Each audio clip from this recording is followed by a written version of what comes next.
Folks, if we can just make sure that we're trying to make room for people coming in. If you have the ability to scooch into your rows a little bit, please do. And if you're kind of seeing that there are seats available, please try to get cozy. We want to make sure we can fit as many people in as possible, just so that we can ensure that everyone has the chance to see as much as they can before we're shifting over to the overflow rooms.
Hey, folks, everyone, just so that we know, we're about to start, but before we do, there are still more seats up here and in the front in pretty much all sections still right now, so if anyone is looking for a seat, come on up. And Thank you, Muriel. If someone could raise their hand if they have an empty seat next to them and they need a town meeting buddy. Look at all those empty seats, folks. Let's get cozy. And with that, I'd like to welcome you all to the November 13th, 2023 special town meeting, and I will now call the meeting to order. If you are able, please rise and join me in the Pledge of Allegiance. I pledge allegiance to the flag of the United States of America and to the republic for which it stands, one nation, under God, indivisible, with liberty and justice for all. Thank you. As the moderator is unable to preside this evening and the deputies were not able to take over, I, as town clerk, shall serve as the acting presiding officer of the meeting. Many of you are familiar faces that have joined us for many years, and many more joining us for the first time. Town meeting is the legislative body that keeps Hopkinton moving forward, but more than any legislature, it is a gathering of neighbors with a shared aim of charting the path forward for our community. We may find that we don't agree with everyone here going forward and what that path looks like, but together we'll sharpen our understanding of the issues that face our community and will come out of this meeting stronger because of it. Please remember, all of the people in this room sharing concerns and opinions tonight are your neighbors, and they'll continue to be your neighbors after this meeting closes. Be civil and respectful, keep an open mind so that we may find solutions together that benefit our town and those that live here. So that everyone is aware, the town is allowing one voter to participate remotely. It is in this meeting pursuant to an accommodation request under the Americans with Disabilities Act. The ADA states that municipalities must make reasonable modifications to policies, practices, and procedures related to town meeting when the modifications are necessary to provide equal access to individuals with disabilities, unless the town can demonstrate that making the modifications would fundamentally alter the nature of the town meeting. The ADA is a federal law that preempts any state laws to the contrary, including those that would otherwise require the person's attendance at town meeting. In this case, the Massachusetts Office on Disability has advised the town that the requested accommodations are necessary for equal access to the individual and do not alter the nature of the meeting. Now we're going to briefly go over the rules of the hall. No person shall rise to speak unless recognized by the moderator. To be recognized, please come to the microphone. If you are not able to come to a microphone, please raise your hand and a deputy moderator will bring a microphone to you. Speakers will be given 2 minutes to make their case. A timer will run at the front of the hall here to inform the speaker that their time has expired. Please stay civil, keeping your comments directed to the moderator and avoiding personal statements to ensure that we are discussing issues rather than people. Debate between attendees will be considered out of order. We ask that you only present arguments that have not already been made, and if you have something to state that has already been made, please allow others to step forward with new information. We will prioritize new speakers before someone is recognized for a second time on the same topic. And unless otherwise directed by the moderator, all votes will be conducted through the Meridia electronic voting devices that you received when you were checked in. And with that, we're going to go into, in a moment, we're just going to go into the actual test votes to see how that works. But before that, as I will be presiding over the meeting, I will ask my assistant town clerk, Nicole LeVay, to record the minutes. I will now have Ms. LeVay read the call and return of the warrant. Take your place, great. Yep. Greetings to the constables of the town of Hopkinton in the name of the Commonwealth of Massachusetts. You are hereby required to notify and warn all inhabitants of the town of Hopkinton qualified to vote in elections and in town affairs of the special town meeting warrant this day, Monday, November 13th, 2023. Hereof, and fail not, and make the due return of this warrant with your doings thereon to the clerk of said town of Hopkinton at the time and place aforesaid. Given under our hands this 13th day of November, 2023. Thank you, Nicole. And at this time, we're going to go into the first test of the devices before we start with procedural motions. So as we're going to start, we're going to do a test vote, just something fun to see what the votes are like for everyone. So this is not too serious, but let's not be surprised if it gets controversial. No debate, though. So, sample question, is a hot dog a sandwich? So we are going to open up the vote. So now you can cast your vote by pressing either the green button that says 1A for yes, or the red button says 2B for no. Your device will then record it up there. It will say a number corresponding with the button and say OK on the small screen on your device. That just shows that it's been received. One thing to note is if your device has no sticker on the front of it on the top above the screen, then your device is set for this room. If your device has a B on the top, then it is set for the overflow room. So please ensure that during a vote, if you have one of the devices that's assigned to the overflow room, that you make sure you're there for the vote.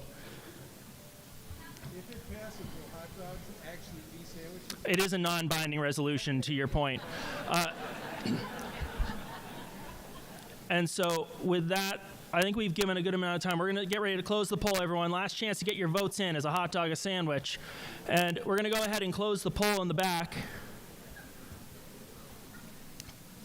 And we have an overwhelming no. What a surprise there. Good thing it's non-binding. And with that, thank you. We're going to move into our procedural motions. I am going to start by asking if we can all vote in favor of a slate of deputy moderators that will help me in operating the additional rooms. They will be Al Rogers, Peter Mimo, and Patrick Atwell. And I'm going to go ahead and ask, can we just put that one up on the screen, and we're just going to go ahead for a quick vote on it. It's going to be a quick 30 seconds on this. As soon as it comes up, don't worry, I'll give you a heads up. Okay, it is going to be open now. Okay, it is ready to go, people. Go ahead and start voting.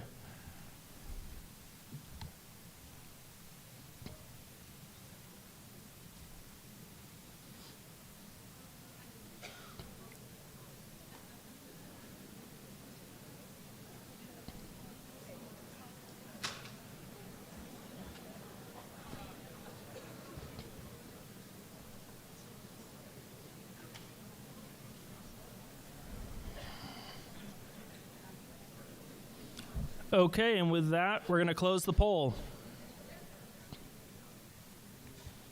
Thank you very much. And so now a few of you can see that it does work, even if you want to vote against me on that. I also like to say a lot of this is like making popcorn in the microwave. As you're watching for that number to tick up, you don't hit the popcorn button and leave it. Okay, and with that, we are going to be going into Article 1.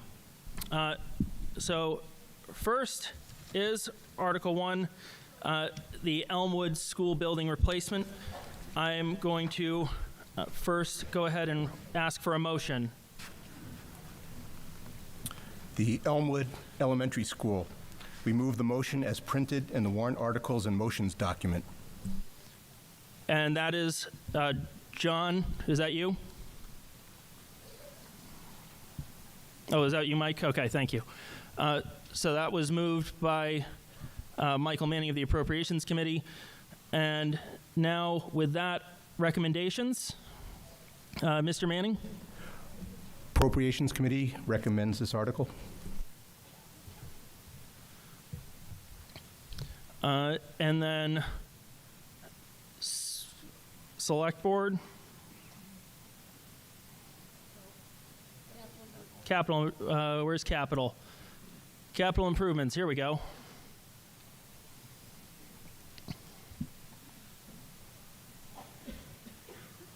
They're representing capital. I'm not entirely sure. This is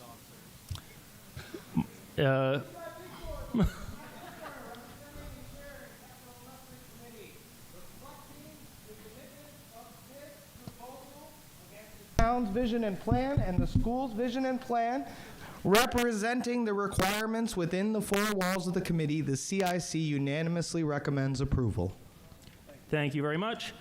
And then I believe that Jeff Rowland from Sustainable Green had a proposal there too. Jeff, do you have a recommendation? Yes, Sustainable Green Committee recommends approval. Thank you very much.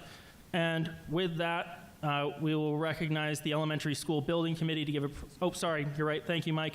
Mike Manning from the Appropriations Committee is going to give us a brief overview of the article and the motion. Okay, so this article appropriates $157,342,394 to pay for the design, construction, and furnishing of the new replacement Hopkinton Elmwood Elementary School. This is the total appropriation, not including MSBA grants of $61 million and potential Inflation Reduction Act and Mass Save Energy reimbursements of up to $5.6 million. This appropriation is a borrowing through a debt exclusion that will require a second ballot vote on November 28th. The projected peak tax impact in 2028 will be $952 on the average single-family home, currently valued at $753,000. Thank you very much. And then now we'll recognize the Elementary School Building Committee to give a presentation on the proposed article.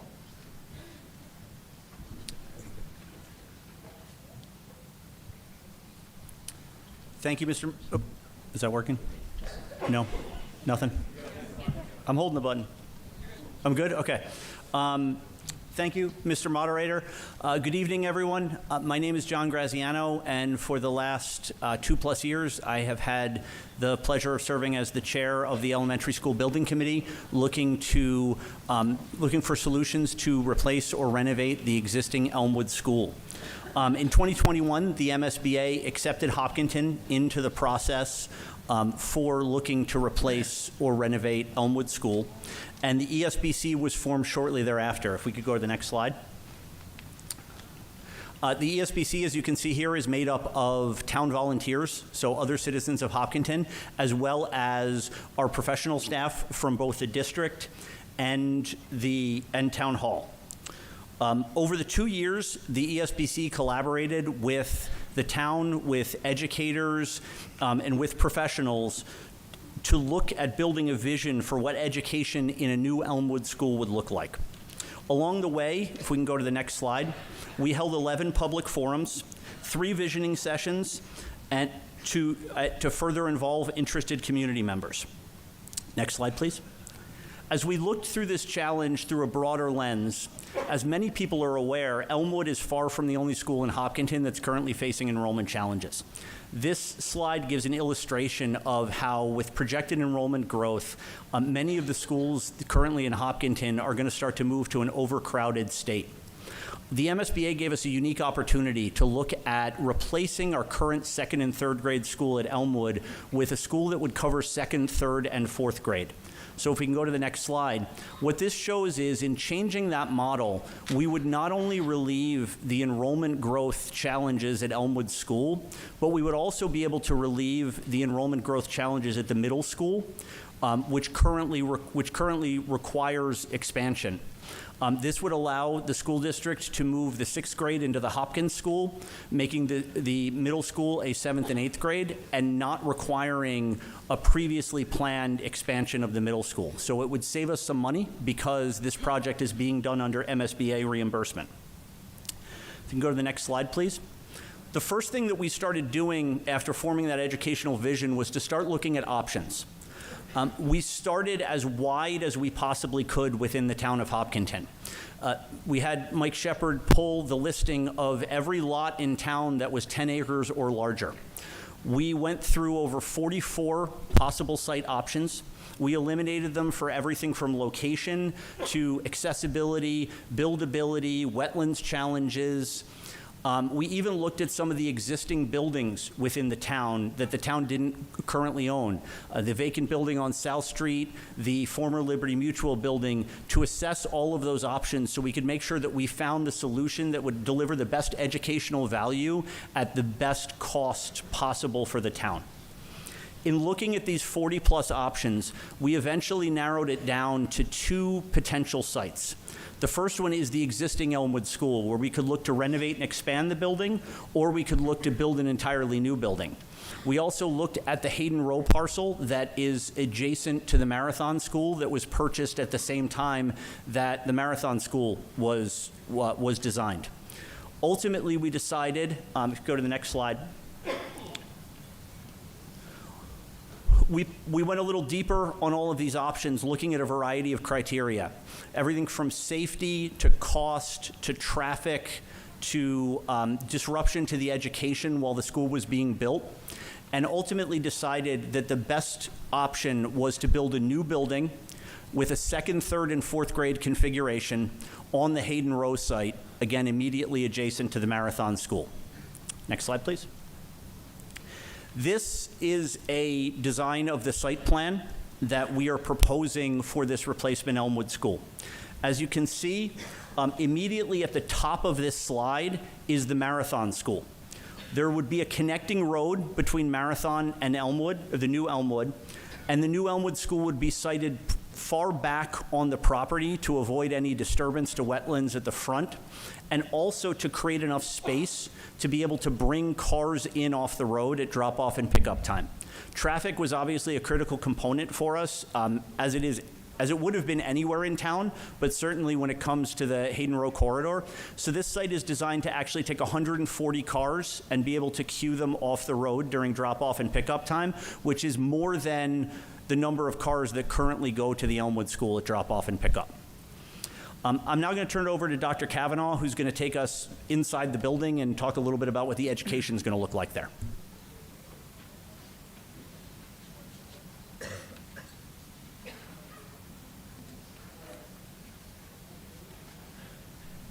Thank you, John, and thank you for all being here to learn more about this project and to cast your vote this evening.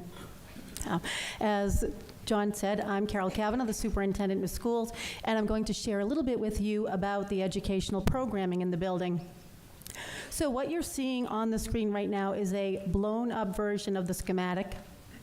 We should be on the next slide, please. Thank you. In addition to the increased parking and the bus queuing defined by Mr. Graziano, I would like to point out the physical education field space, which you see at the top of the slide, the recess area to the right of the building, and the outdoor learning spaces between the wings of the building. These are all learning areas that will far exceed what is available to our children at the current Elmwood School. Next slide.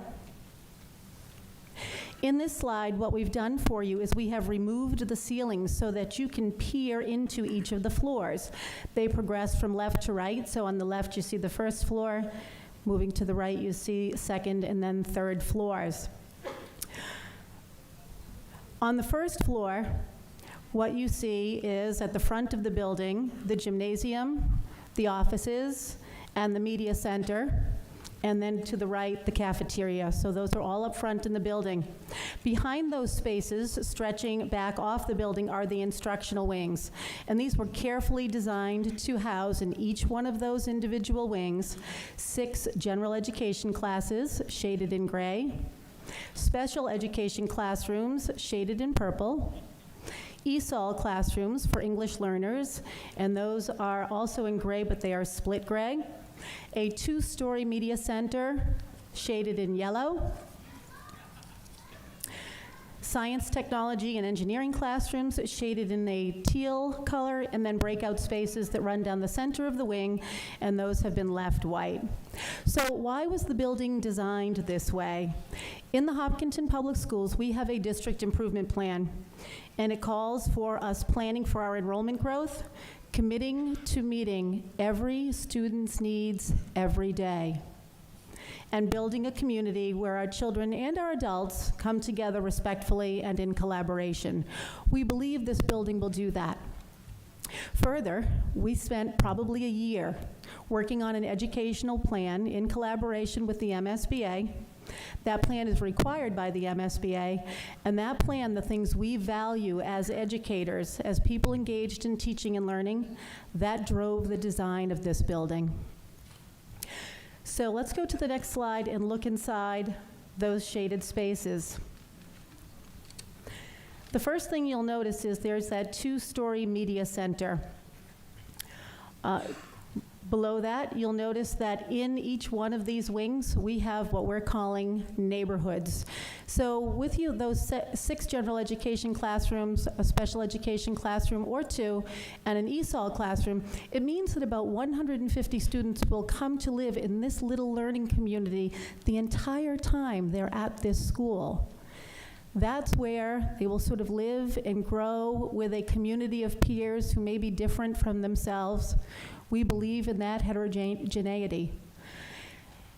But this takes a school that can house up to 1,200 students, and it makes it very doable for a 7-year-old, an 8-year-old, or a 9-year-old. Easy to find their way around that building and easy to collaborate with friends and peers. We also have science instructional spaces, and I'll talk a little bit about that more on the next slide. Breakout spaces, you can see them again running down the center. We were very fortunate. We got to, as an elementary school building committee, visit brand new elementary schools across the state. And in places where they had those breakout spaces, pretty amazing instruction was taking place. And then finally, the special education rooms that you see are in purple. They are interspersed throughout every one of those wings so that our students with special needs or ESOL needs are integrated with their typical peers. Next slide, please. So let's talk a little bit about the neighborhoods. I've already talked a little bit about that, but we felt it was really important not to overwhelm students with the design of this school. We visited schools that had very, very long hallways, and I think if I were a 7-year-old child looking down that long hallway, 1, it would be easy to get lost in there, but 2, you would be lacking that sense of community. I think when you saw the design of this building from the front, you'll notice that the front is sort of a single story. It's got a very welcoming entranceway, and then with those wings placed in the back, you don't really see the enormity of that school, so it makes it lovely for children. With the science and maker spaces, the Massachusetts Curriculum Frameworks for Science integrates core concepts with engineering practices. And so we are no longer living in a world where you can just read science from a textbook and take a test or a quiz. Our kids are now required to do science. They have to roll up their sleeves, yes, even in 2nd, 3rd, and 4th grade, and actually engage in science practices, engineering practices, science experimentation. In fact, I don't know how closely people follow the MCAS testing in Massachusetts, but next year the science MCAS will test children on those practices. We'll be looking to see if kids know how to do science as well as if they are learning science concepts. So these rooms are wonderful because they allow our teachers to expand their curriculum and to adhere to the state science curriculum frameworks perfectly. The other thing that I think is really nice about the STE rooms is that originally the MSBA was unsure about whether they were going to totally reimburse those rooms. They are reimbursing them, all 3 of those rooms at 100%, so that's great.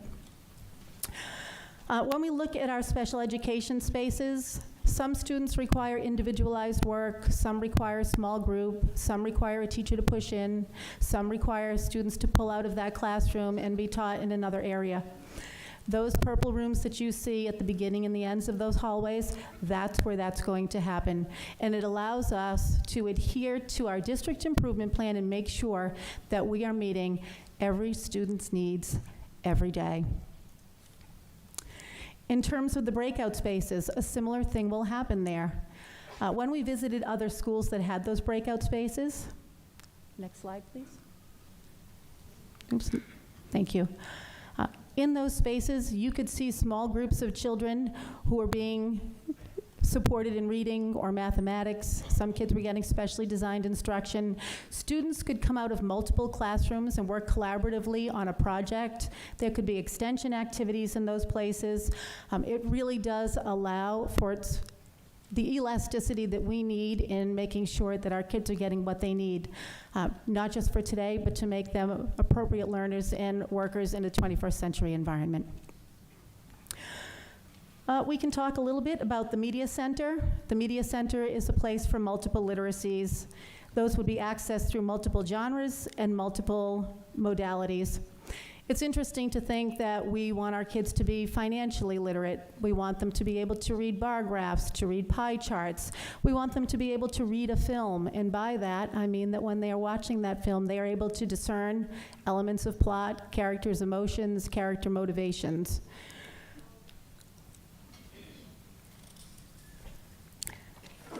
There are so many ways now that we bring literacy into learning.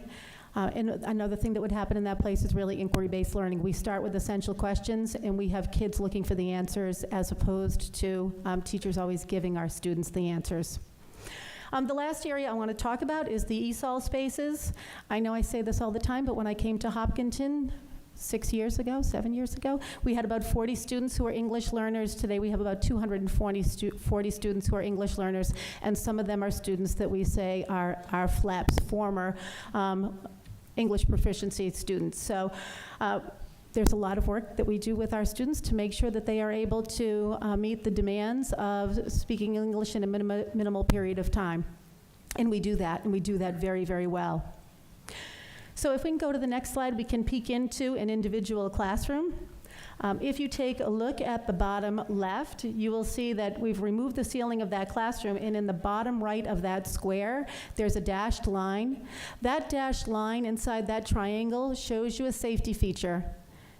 What happens is, in the event that you wanted students to shelter in place, they could be in that space and they would not be visible through either a door or a window in that building. So we have planned for safety. If you take a look at where the windows are and the way there's cutouts between the classrooms, the lighting has been maximized. There are whiteboards in that classroom on all 4 walls. And when you look at the whiteboards on all 4 walls, many of you will remember a classroom like the one I was educated in with a chalkboard at the front and every seat in that classroom facing forward with a single teacher at the front of the room. That is no longer the case. Now students are learning in all kinds of stations, small groups, large groups, different instructors. Sometimes they do it working independently. So the potting of the chairs in that space is also very purposeful. Next slide. And finally, I want to talk a little bit about restorative practices. It's something that we engage in. It's a way for our students to improve and repair relationships, living within our community, to live more harmoniously in that community, and for our kids to increase their social capital and to decrease behaviors that may cause harm. So in every one of those wings, each wing will have its own assistant principal. That is lovely because over 3 years, an assistant principal will get to know the children well and get to know their families well. Many of you may be asking, will we have to hire an additional assistant principal? The answer to that is yes, but it's not this physical plant that's driving that, it's the sheer number of students. Today there are 683 students at the Hopkins School, and there's 1 assistant principal. It's almost an untenable position to work with 683 students on their community building and their discipline. We will also have a school adjustment counselor in each one of those wings. Will we have to hire another one? No, right now there is a school adjustment counselor at every grade level. So I hope that these slides have been able to help you see just how carefully and how child-centered the design of this building is, how it's going to enable us to increase our instruction so that we have the highest quality instruction to offer the children of Hopkinton.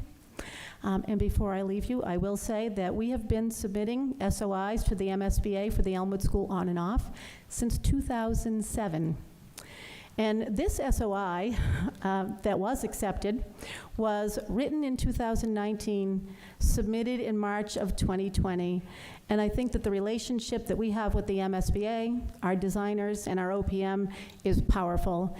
And I think that what you see on that screen in terms of teaching and learning is a demonstration of just how powerful those relationships are. So thank you.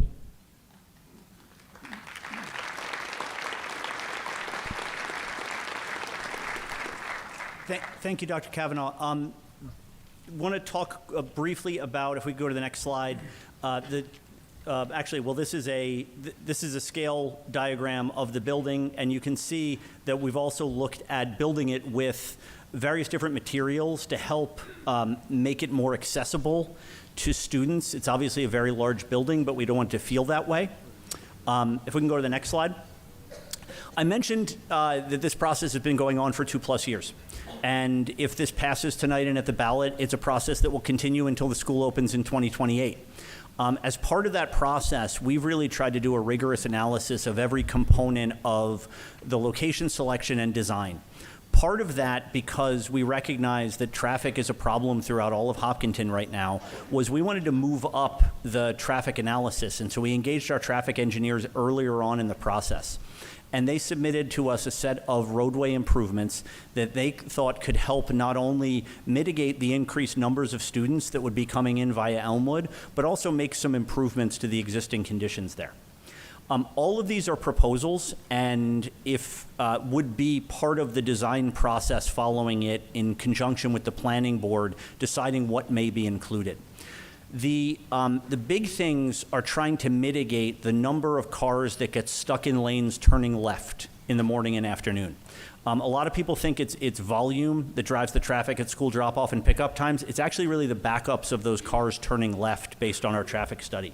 So we want to extend the turn lane at Marathon, and we want to build a new turn lane at 147 Hayden Row, which will be the entrance to the new Elmwood School. These sites, as you saw, Marathon and Elmwood, will be connected via an access road, so parents can come in the Marathon way and out the Elmwood way if that suits them. This is particularly important as a large number of our parents have kids at both schools. We were also looking at traffic controls, which may include a traffic light control signal at the Marathon driveway.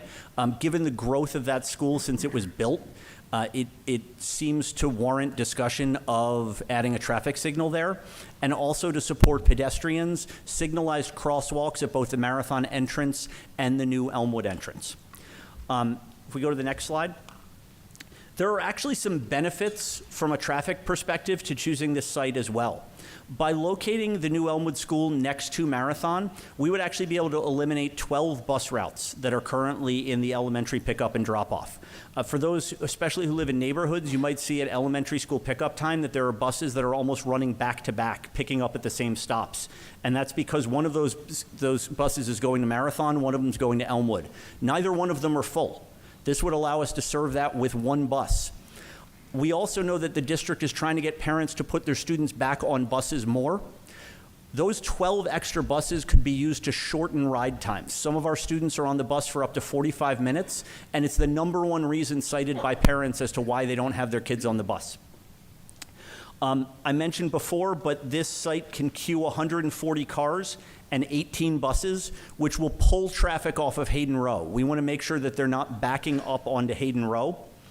And then from an operational perspective, the adjacent elementary schools will allow a lot more sharing of specialists between those two early elementary buildings, because they can just hop back and forth between them along that access road, rather than having to think about the logistics of driving all the way over to the Elmwood School.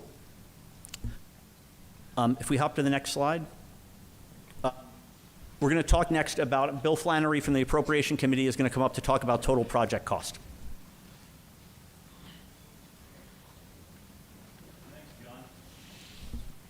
Hold to talk. All right, I can read that. Thanks, John, and good evening, everyone. It's my job to talk about the numbers, so if I could have the next slide, please. We received our first construction estimate back in March, and it was for more than $135 million. So our committee, seated in front here, spent several weeks trying to find ways to lower that cost. One of the main areas of savings was choosing a general contractor over a construction manager at risk. Now, although that will require more hands-on work from the committee, it also allows for competitive bidding, which is important. We also chose internal and external building materials, and we were looking for a balance of lower cost, but also durability over time. And finally, we focused on efficiencies throughout the building, and we were making sure to eliminate spaces that may not be eligible for MSBA reimbursement. So with those decisions and many others, we were able to reduce the initial construction estimate by more than $10.1 million. We also reduced our square foot cost to a little over $714. So let's now take a look at how that square foot cost compares to other schools being built today. Next slide, please. This slide's a little busy, but it's important. On the left-hand side, you'll see the average square foot cost of all schools that the MSBA has partnered with since 2008. In the middle of the page, you'll see the Marathon School, which was constructed in 2017 and 2018, and it came in at $373 a square foot, and it was below the average of other schools at that time. To the right, you'll see that Elmwood is certainly higher at $714 a square foot, but I hope you can appreciate all the schools have gone up significantly since Elmwood was constructed.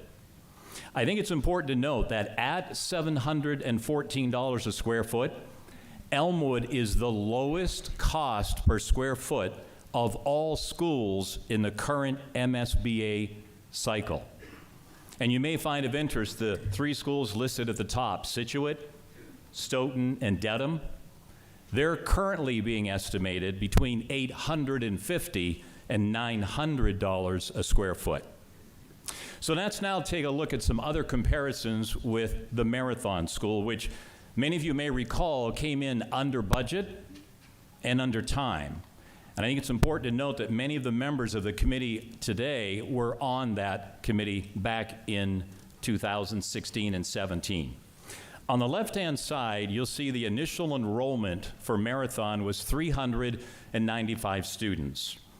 We have designed Elmwood for 1,195, which is triple the amount, 3 times larger in enrollment. On the left, you'll see that Marathon was built initially at 211 square feet per child. You can see Elmwood is being designed at 146 square feet per student. That's a 30.08% more efficiency in space, and it's helped us a lot in reducing the cost. And you may find it interesting to note that this design for Elmwood is the 5th most space-efficient school built, or at least hopefully built, for the MSBA in the last 11 years. Another way to compare schools is looking at the investment per student. Based on the enrollment of $395 for Marathon, if you look to the left, you'll see the initial investment per student was over $120,000. However, if you factor in the 50-year expected lifetime of the school, it brings that cost down to just over $2,400. On the right, you'll see that Elmwood, the initial investment per student today is a little over $104,000, and over its 50-year life cycle, hopefully more, you'll see that would be less than $2,100 per student. And it's important to note, the numbers that we calculated for Marathon do include the inflation that was occurred during the last 8 years. And I also want to make sure I understand that even though we were able to design a very cost-efficient school, we did so without compromising the quality and the durability of the building, and maybe more importantly, without sacrificing the educational needs of the students. Let's now look at the total project cost. On the left, you'll see where we were back in March. In the middle, shows you where we are today, and on the right, it shows the differences. So in the first line, you can see we were able to reduce the size of the school an additional 1,100 square feet since March. Line 2 recaps what I shared earlier, that we were also able to reduce the initial estimate by $10.1 million. Line 3 refers to soft cost multiplier. Soft costs include things like contingencies, consultant fees, fixtures, furniture, technology, computers, and so on. And even there, you can see we're able to reduce that budget by 2%, and the line underneath it, the fourth line, shows that equated to an additional $5.4 million in savings we were able to find. So all told, on the right-hand side, you'll see that we were able to cut over $15.5 million from that initial budget. The last line shows the potential maximum reimbursement from the MSBA. That has gone from just under $45 million back in March to now more than $61 million. That's an additional $16.6 million we've received, and that's going to go a long way to lessening the burden for taxpayers should this be approved. Now let me share with you how that happened. Next slide, please. Our original reimbursement rate from the MSBA was 43.42%. That was our starting point. However, we were able to earn extra points because we made some energy efficient decisions on the HVAC system, and as you'll see, we actually earned another 1.6% of reimbursement because of the maintenance scores on some of our existing buildings. That raised our total reimbursement opportunity to 49.07%. However, the MSBA has several exclusions, several cost caps that bring down that rate for everyone. The great news for Hopkinton is a little over 2 weeks ago at their October board meeting, the MSBA raised their cost caps, increasing our reimbursement opportunity by more than 30%. They recognize inflation has played a major role in the construction costs, and they're doing their part to help communities get these programs approved.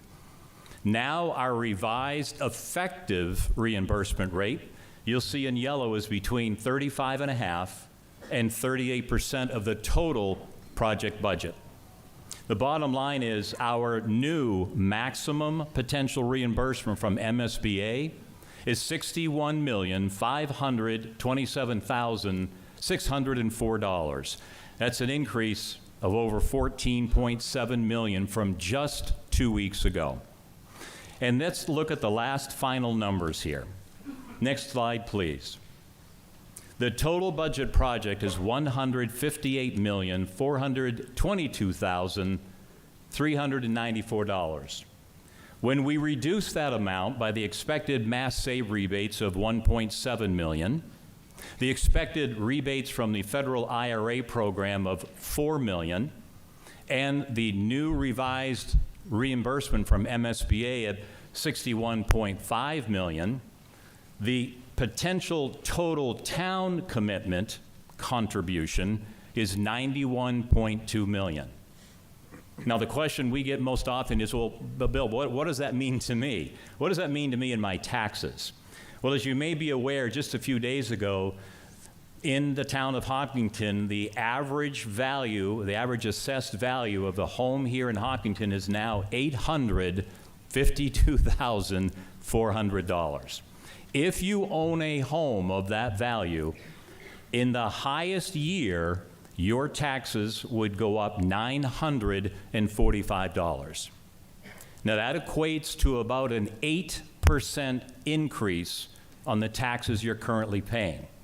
But I want you to pay attention to the word highest, because if this project is approved, we will be borrowing the money over the next several years. So gradually, your taxes will go up a little bit each year, and we estimate by 2028, that will be the peak when all the money has been borrowed, and that's when you'll see that increase of $945. I also think it's important to note that the $91.2 million does include a $10.1 million contingency for the owners and the construction folks, and that's going to help protect the town should any unexpected costs occur. It's important to note in 2008, if in fact that's the peak of $940 for that value home, every year after that, your taxes go down and down until obviously, eventually, it's paid off. So to summarize, the Elmwood project is the lowest cost per square foot of all schools right now in the MSBA cycle. It is one of the most space-efficient elementary schools built in the last 11 years through the MSBA. And we have more than $67 million. You can see it on the screen. $67 million of expected reimbursements and rebates to help us offset the cost of replacing this end-of-life school and helping to address the capacity issues you heard about earlier. With that, I'll turn it back over to John. Thank you.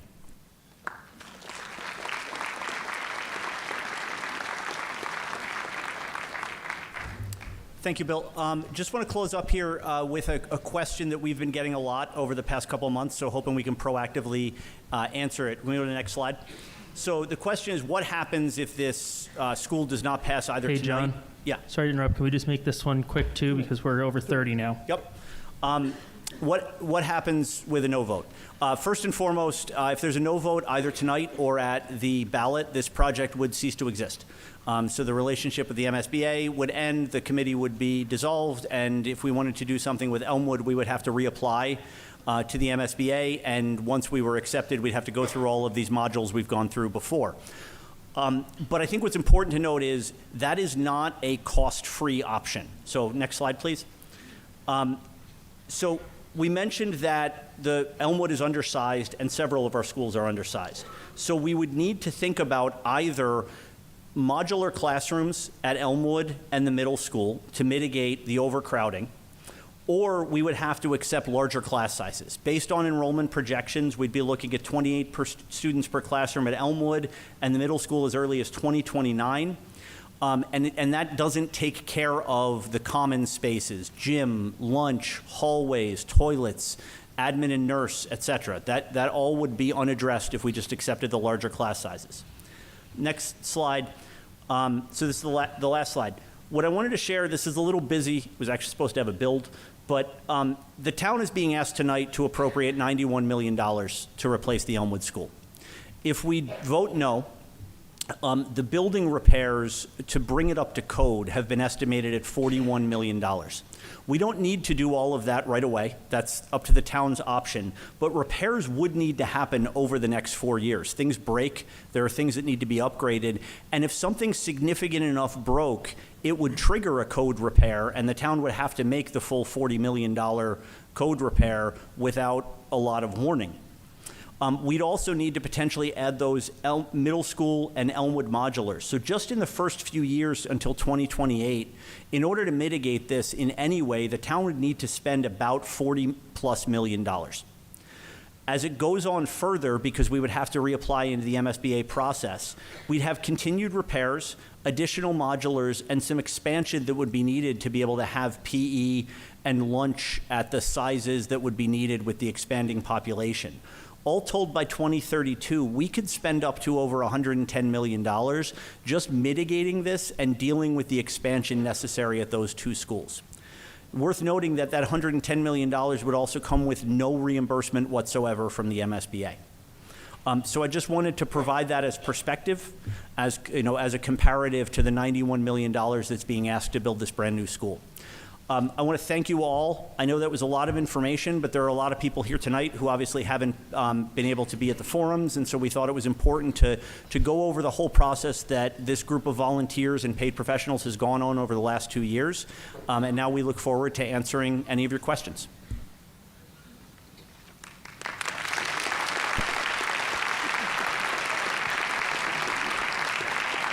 Thank you, John. Thank you, everyone. Obviously, the Elementary School Building Committee has put in a lot of work for this, so thank you for sharing your findings.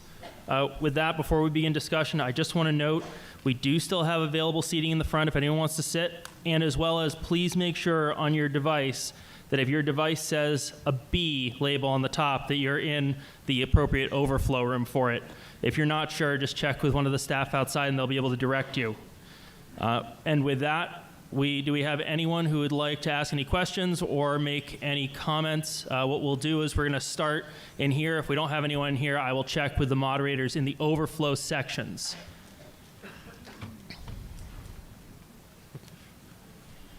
On my left. Thank you, Connor. Jeff Rowland, Chair, Sustainable Green Committee. I have a statement on behalf of the committee. The Sustainable Green Committee recommends approval, as we believe that the plan reflects sustainable choices that will further our path to net zero. Buildings and transportation are the largest portion of our town's emissions. Since the new school aims for net zero operation, it will not increase annual building emissions. Also, having it co-located on Hayden Row will reduce annual transportation emissions by creating more efficient pickup and drop-off processes for families and removing the need for multiple buses to travel the same route through our neighborhood because they have to drop off at 2 elementary schools on different sides of town. While there are inherent emissions from all construction projects, such as losing trees and pouring concrete, this plan should result in a net reduction in annual emissions for the school system, which is an impressive feat to accomplish while supporting student enrollment growth. Members of our committee joined numerous elementary school building committee discussions over the past year, and we were deeply impressed with the amount of analysis that went into every single decision. An example is the analysis of the costs of the HVAC systems, which showed that the system with the lowest emissions would also have the lowest total cost of ownership. Sustainability was just one of the many factors that they needed to consider, and we believe they made the most sustainable choice that also met the needs of the school system.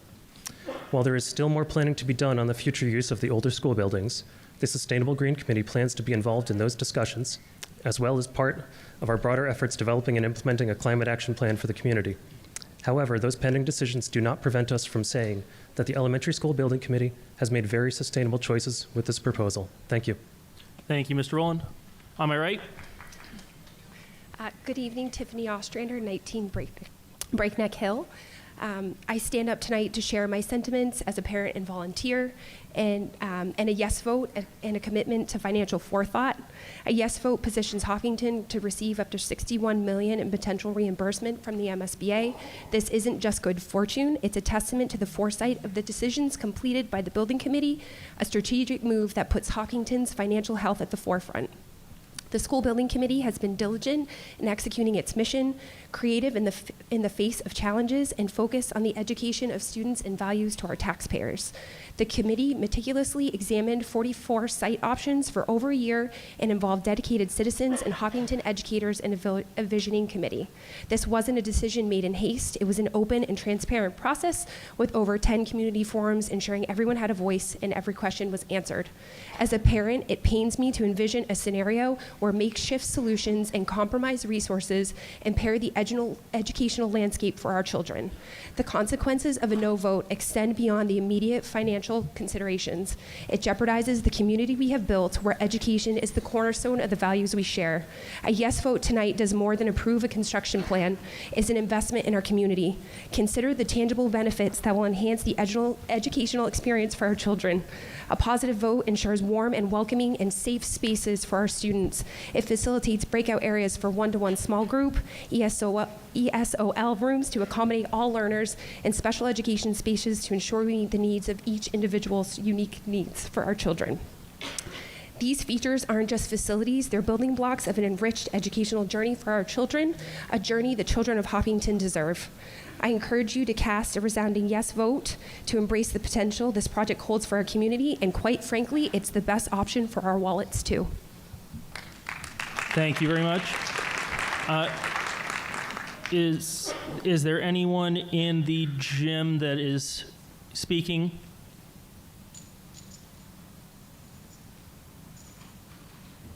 Okay, hearing nothing. On my left, please.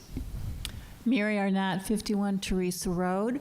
I compliment everyone that's been involved with this project. I really applaud everything you've brought to us tonight. I do apologize that I need to ask clarification on finances, please.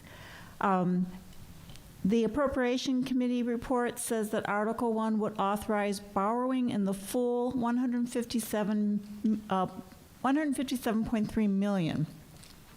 The last presentation showed a little over $158 million as total cost, but it also says in the appropriation report that the estimated net town cost after expected reimbursements is $90.6 million. If we are in fact going to get the reimbursements and we only need in the area of $91 million, couldn't we just appropriate, say, $100 million for some extra in there? I'm not sure why the article is asking for the full amount.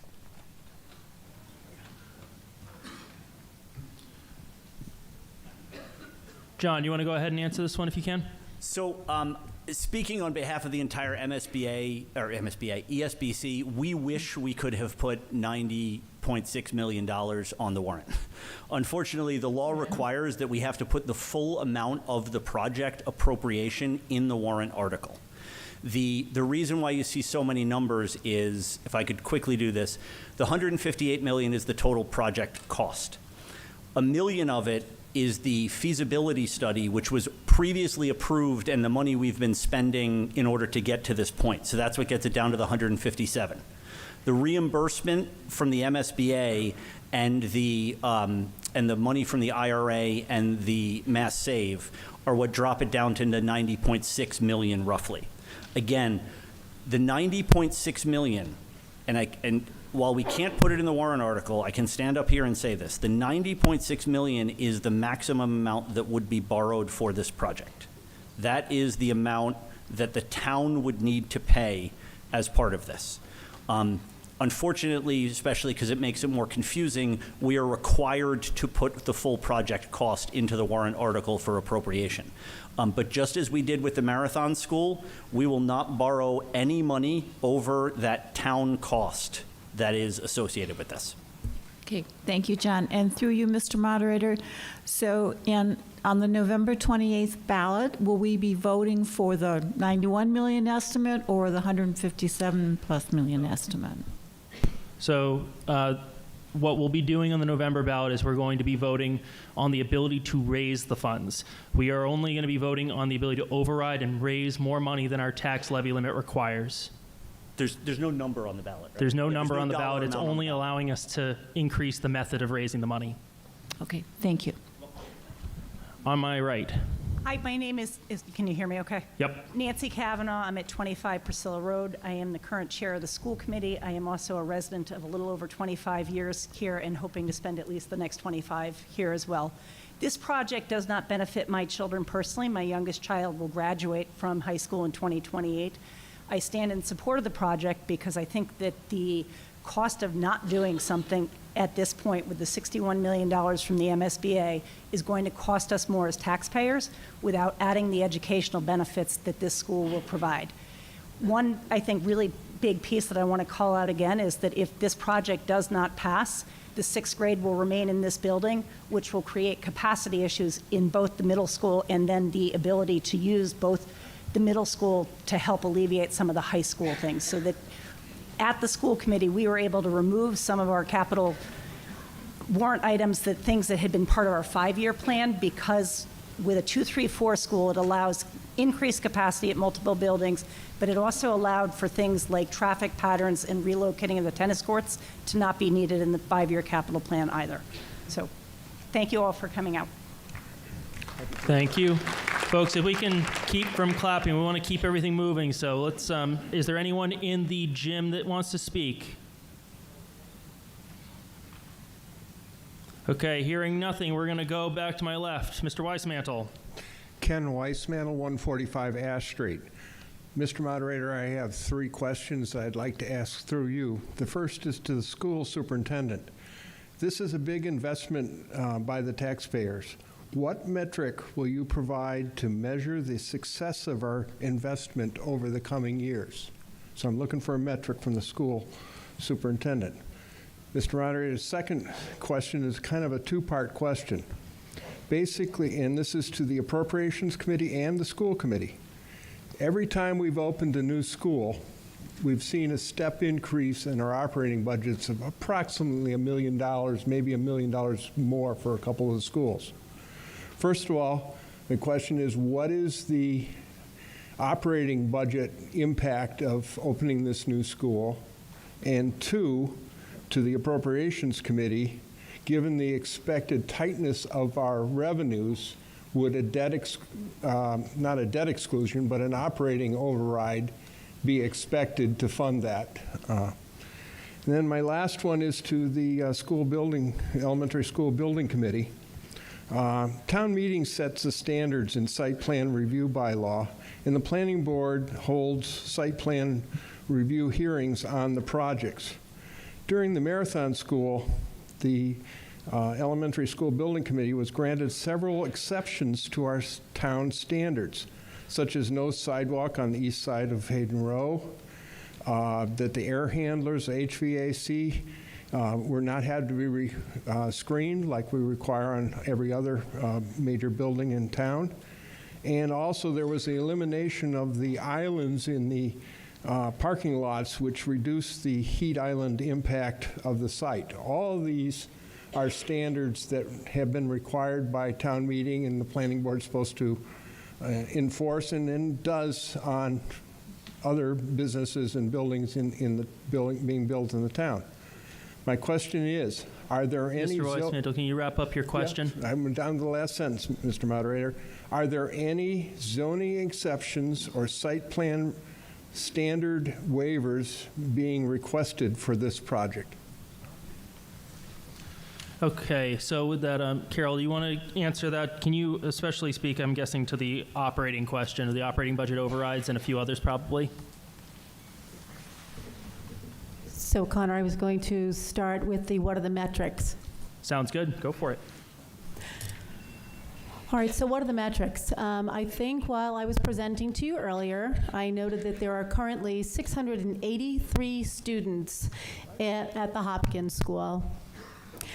And I think that number is significant because what we've had to do in an effort to get to 16 fifth grade classrooms is that we have had to take 2 rooms that had originally been science labs, they've been modified over time, and close one of them to make it a general education classroom. The other one had then subsequently been modified to do specially designed instruction. So within a giant science lab, we had put up partitions where students were remediated in things like reading and mathematics. They were given specially designed instruction, ESOL instruction, and we had to remove all of those students from that space as well. And we've now taken 1/3 of the library at Hopkins and we've turned that into remedial learning space because the 2 science labs, which are interior classrooms and have no windows, house students in general education classrooms. So one metric for me will be that every one of our kids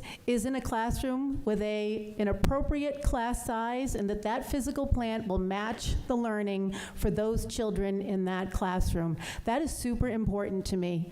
We can't be putting up makeshift walls and asking kids to learn how to read and do mathematics in 1/3 of a library where they can hear the instruction on the other side of the wall, or have 2 ESOL teachers in one classroom with a cloth partition between them. And that's what's happening in your schools now. And we're serving lunch at 10:15 in the morning and we're serving lunch at 1:15 in the afternoon, because that's how many lunch waves have to go through a cafeteria that doesn't hold more than 200 students when you have 683 or 640 as we have at the Elmwood School. That's one metric. A second thing is that we currently have exceedingly good test scores, and we send our kids off to all of the right places when they graduate. And I say all of the right places because I want this to be a community where kids are making the decisions about what's right for them. And unless we're able to offer our students those kinds of programs that they need, and rigorous academics in the right setting, the metrics that we currently have, and those are our incredible test scores and the places that our kids go after they leave the Hopkinton Public Schools, those things are not going to sustain.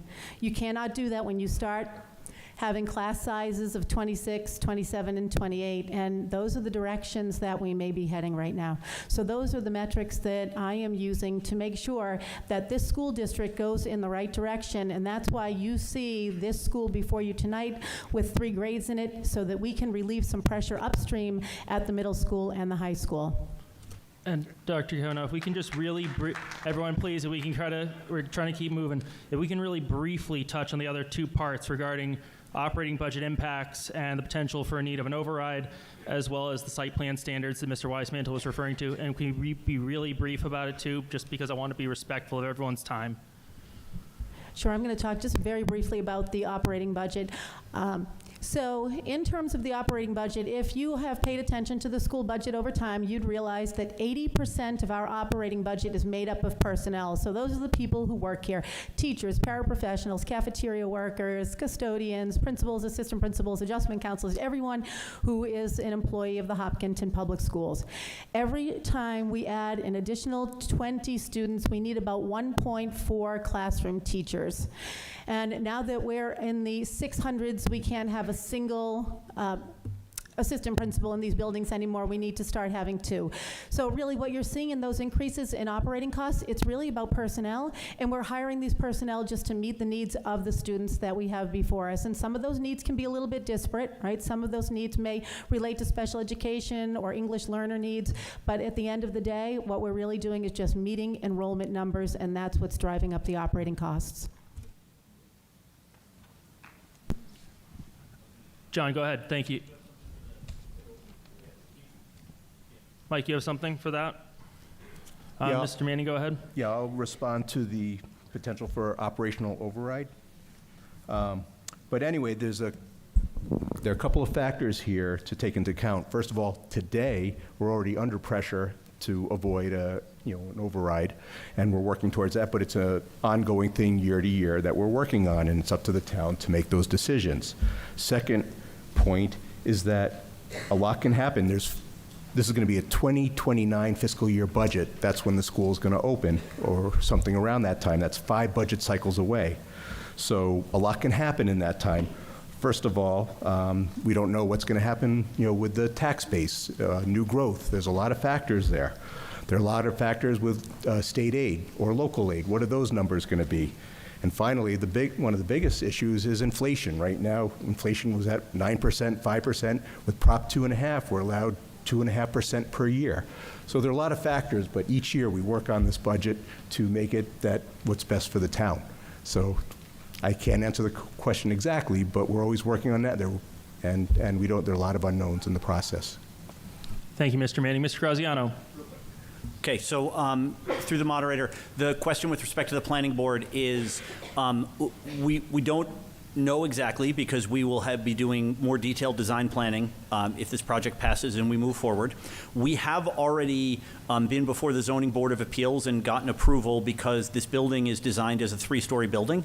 So that is in excess of the zoning requirements for height, but we thought it was critically important because if this building weren't that tall, you would not be able to have those neighborhoods that Dr. Kavanaugh described, and the building would be sprawling and very difficult to go to school in. We have done our best in the site design to minimize any of those things that you're making reference to. All of the HVAC handling units right now are inside the building, not on the rooftop. For our auxiliary parking lot, we're looking at a gravel parking lot as opposed to increasing the amount of asphalt on the site. So we're continuing to work on all of that. I can't say for certain that there's not going to be something for which we would seek a variance, but at the moment, there's nothing that we know of. Thank you. Thank you. Is there anyone in the gym that is looking to speak? Actually, I take it back. Before that, Mr. Shepard, I apologize. On my right. Yes, sir. Mike Shepard, 11 Hill Street. Just as kind of a reference to my comments, is my lovely bride is sitting over there, and I graduated from this very stage 60 years. Mike, you need to lean into or turn it up a little bit. Just tilt it up. We graduated from this stage 60 years ago, Karen and I. We have a giant investment in Hopkinton. I was on the building committee when we remodeled the middle school. That's why you have this nice... Mike, you got to keep it into the microphone. That's why you have these nice plush accommodations. So I've tried to be... I was on all the building committees except for the high school. And I have other than just being a townie and being here, and I'll die here, I will do anything I can to make the kids most successful in town. And every time I pick up the paper, every time I see a news article, and I read about how well the kids in town are doing, it's only because you folks, the citizens, have provided the facilities for the kids to excel. Now, right now, the Elmwood School was built in 1963. I graduated high school in 1963. The Elmwood School, I can remember my parents having the same argument at the dinner table of how it was going to screw up their taxes. And absolutely, I swear, the conversation went just the way a lot of you guys are going. They built that house on Spring Lane, and the current owner is sitting right here, for $17,000. At the time, it was one of the most expensive new homes in Hopkinton, believe it or not. And they were pissing and moaning about the cost and how it's going to affect their taxes. So we're in a community where we have a school system that is, everybody is involved and everybody is doing well. And what you've all done is you've seen your property values increase primarily because of that. What this will do, the teachers, particularly down in Elmwood, have been working on kind of tough conditions. It's cold, it's drafty, it's somewhat dirty. The buildings and grounds guys have done what they can to keep up. The building's over 50, 60 years old now. So it's single glazed glass. With that, Mr. Shepherd, can you just wrap up? So a positive vote tonight will ensure that we can keep our kids and we keep them in the, the way they used to, and they can get into the good schools. Thank you very much. Thank you, Mr. Thank you for Shepherd. coming. Is there everyone, please, we got to keep it moving. Anyone in the gym? Okay, and with that, on my left. Ann Matina, 40 Eastview Road. I have a couple of observations that I'd like to make rather than questions, and that is I appreciate so much the amount of time, energy, and effort that's gone into this plan, and I appreciate also how much time each of the members and the school superintendent have given to us in terms of fora. However, there's something that I think we're missing here. One is Hopkinton's population, according to the census, rose 23.9% between 2010 and 2020. Since 2020, our population's risen again 2.9%. As a college professor, we have been being drilled over and over again about this demographic cliff that's going to happen in higher education by 2025. When I have brought that up, people have said, but Hopkinton's population keeps rising. The birth rate is down in Massachusetts and US, and we're facing this demographic cliff, but Hopkinton's keeps rising. Why? Well, because we keep building single-family houses, and every time we approve these single-family houses, we are not backing that up with infrastructure. Last week, the planning board approved 20 new houses at Elmwood Farms on Blueberry Lane, but being built by Toll Brothers. We know these are not going to be $700,000 houses. These are all going to go for 1.5 and up million. They're also going to come with kids. We have Whisper Way is going to have another 12 houses. The houses that are going up on Cedar Street Extension and Ms. Lincoln Bettina, Street. Yes. Can you wrap up? Yep. Okay, so there's another 8 there. So right there's 40 new houses. If we do 2 kids a house, that's 80 students. And Superintendent Kavanaugh said for every 20 students, we need 1.4 teachers, right? So we just keep growing and growing, and this is not going to end. So Okay. that's my observation. Thank you. And on my right, Mr. Manan. Thank you, Mr. Moderator. Shahidul Manan, 274 Ash Street. I'm also currently serving as the Vice Chair of the Select Board and as a liaison to the ESBC. Firstly, heartfelt thanks to the ESBC Committee for their meticulous and comprehensive efforts. As a representative from Select Board, I have witnessed their rigorous analysis, dedication, and countless hours to identify the most effective, cost-efficient options available, as we have heard tonight. I wholeheartedly endorse this proposal and strongly encourage your support for this pivotal warrant. Acknowledging the tax implications, I believe this is a necessary investment for our community's welfare. Our schools, particularly the top-ranked one that we have in Massachusetts, are nearing capacity. My children may not attend these schools, will not actually, just as they didn't attend Marathon. But like those before us who funded the schools for our children attended, it's our turn to pay it forward for future generations. We must decide the fate of Elmwood and Center schools, of course, leveraging them to alleviate our town's financial strains. That'll be our next work, hopefully once this passes. And additionally, we do need to increase tax support for our vulnerable citizens, backed by decisive policies and actions. Given our town's growth and projections, there are no lower cost alternatives, whether it's renovating Elmwood, opting for modular expansions, or refurbishing a building on South Street. The committee's thorough research and data underpin this conclusion. Our schools are not just educational hubs. They are the heart of our community pride, shaping future leaders, fostering a vibrant, valuable ecosystem. This attracts exceptional neighbors, boosts property values, and spurs economic activities benefiting our town immensely. Our town's greatest asset Thank you, Mr. is Manon. its caring, involved residents. Mr. Manon, we've got to keep Please, on let's moving. We vote have a lot yes of people in for the line. Elmwood We're going to for check our and see, children. is there anyone in the gym? Hearing no one on my left. Matt Kisner, 21 Curtis Road, Chair CIC. But I'm going to Connor? Sorry, was there a point of order or anything? Or Yeah, Connor, this is Jared Prey from the gym. Thank you. Okay, I appreciate it. Okay, there we go. Jared, you are recognized. 2 minutes on the clock. We are here, Connor. But Jared Prey from Singletary Way, and can I call the question?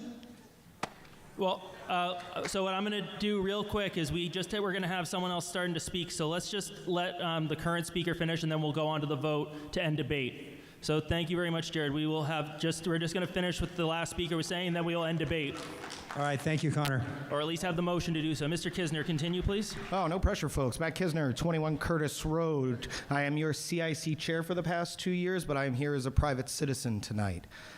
I'm going to characterize myself a little bit as a contextual reflection of why I think you should support this. I moved to town at 17. My first town meeting was 18. I was summarily booed off the stage by many of you for asking Dr. Kavanaugh there what it would mean to the educational impact of this town if our educational outcomes reduced from the 3rd to the 10th in the state. I think the school committee would rightly characterize me as someone who has been challenging to work with. I ask exceptionally difficult questions, and I push a specifically hostile and eloquent brand of fiscal conservatism in this town. I think it is largely not reflective of how many of you think, but it is reflective of how I think. And I offer this if only to say, Matt Kisner has not been a friend of these schools, and he would not be described as an ally of one. I'm not particularly proud of that, but it is honest. And yet, our committee voted unanimously to recommend this to you, and I'm up here trying to do the same. Folks, I'm not swayed by fancy stories or educational outcomes. I got a kid, he's going to go to school. It's going to be great no matter what we do. I'm not concerned. You know what I am concerned about? I'm concerned about us. What is it we support and what is it we want to stand for as a town? What do we want to spend our money on and be known for? What things are important to us, and how do we want to characterize what it means to be a member of this community? Guys, I paid $470 when I moved here in 17. I assuredly don't own a home worth $850, and I'm probably never going to. The increase in the taxes is absolutely terrifying to me. And I say this as your CIC chair, knowing that the MWRA hookup is coming and a number of other significant capital expenses. And so I beg you, at future meetings, please practice some fiscal discipline. Ask some hard questions. For the love of God, come to one of my CIC meetings. I've chaired them for 2 years, and I've never had a single member of the public. I beg you to vote for this. It is imperative for our town. Thank you, and Mr. its Kisner. future. And with that, we are going to hear a motion to end debate. Ms. Kramer, do you have anything on the current motion? Okay, so with that, we are going to have a motion to end debate. So please get your devices ready. And we are going to open the poll now. Just to be clear, do we have a second on Jared Prey's motion? Boom. Okay, there we go. I'll leave the poll open just a little longer to make sure.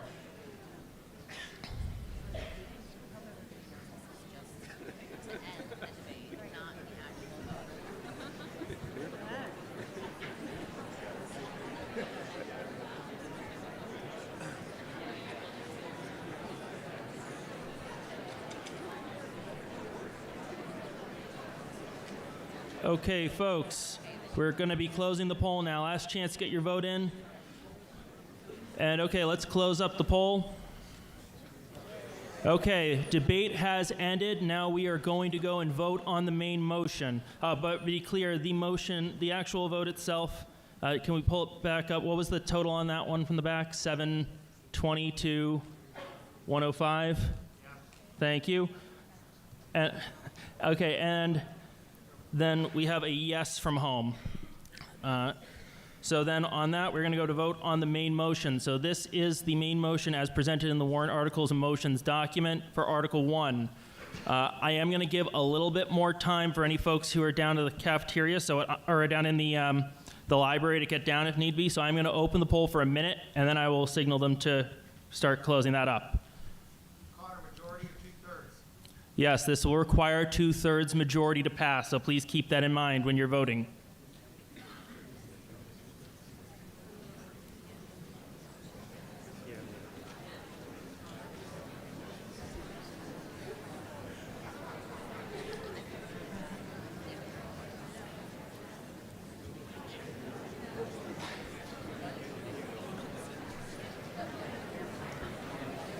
The exact language.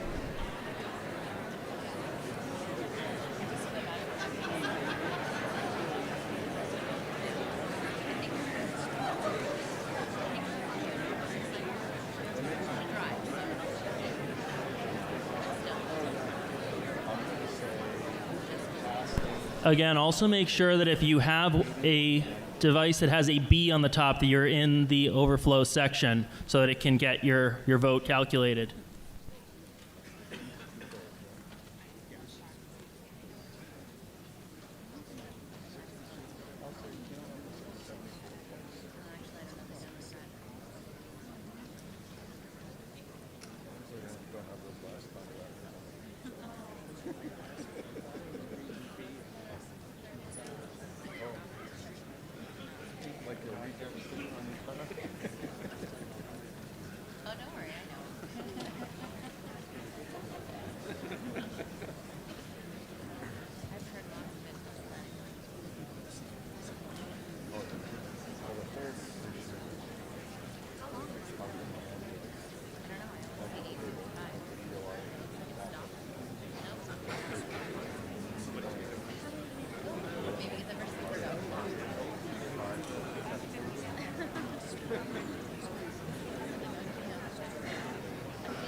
One other thing, so we have no wasted time, don't forget that when you're all done with your device for the night, to please turn it in at the bins at the back. But also, if you can, please help us get through the last 3 articles of this warrant once we're wrapped up with this one, because we want to make sure that we get all of it done. I think we can get it done very quickly if we stick around for a little bit longer.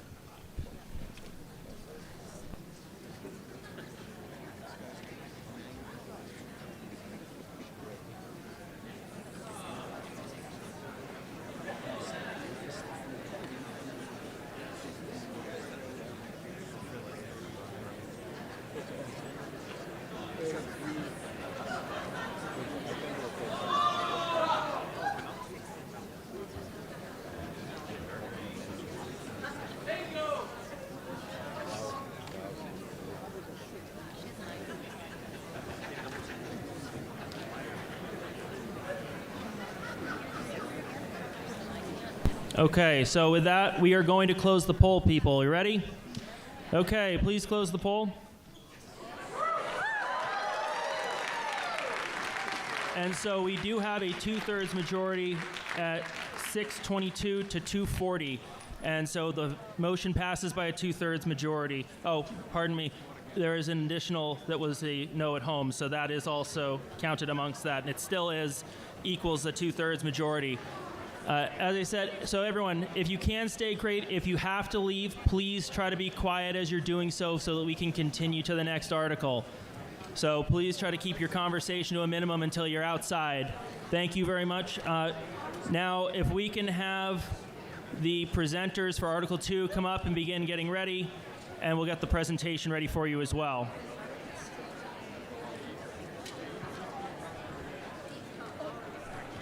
Huh? I'm not going anywhere. I'll keep that one. I'm telling them it's 5 minutes. And they said they'll keep it under that, so I'm not too worried about it. So, but I'll keep that one, so you don't have to worry. You just chill for a little bit.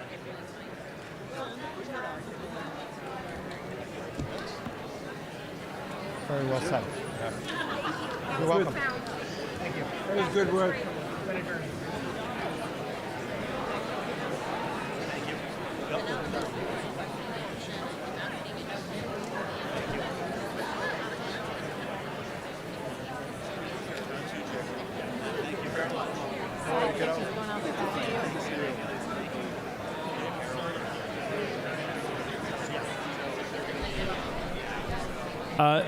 With that, Mr. Cardillo, Mr. Harrow, do one or both of you have a motion that you'd like to introduce for the remaining members of the meeting?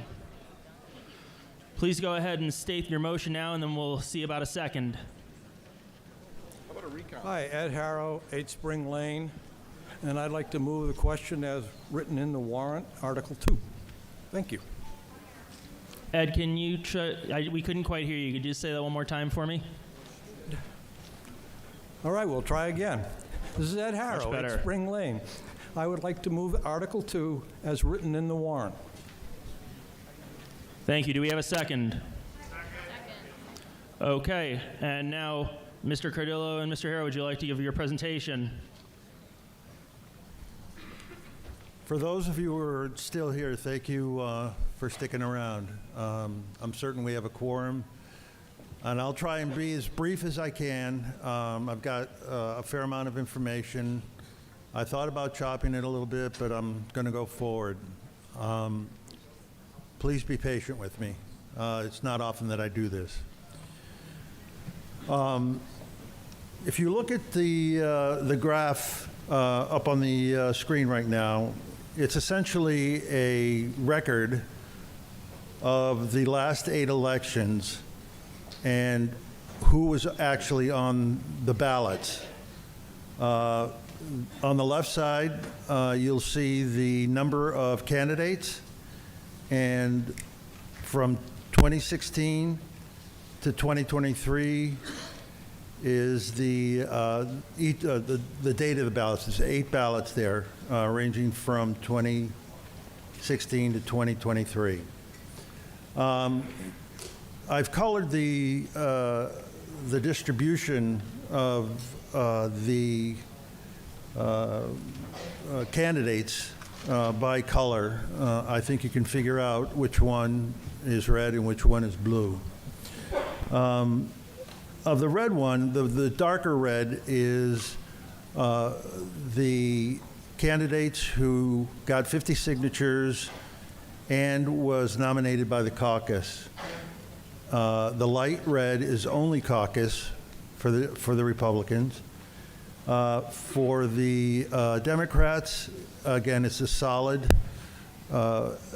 color, and for 50 signatures and the caucus, and the light blue is the caucus, and the orange is unenrolled. What you see here in that, especially in 2016, is a fairly even distribution of candidates on the ballot. But if you move to 2017, you'll find that the distribution is skewed somewhat.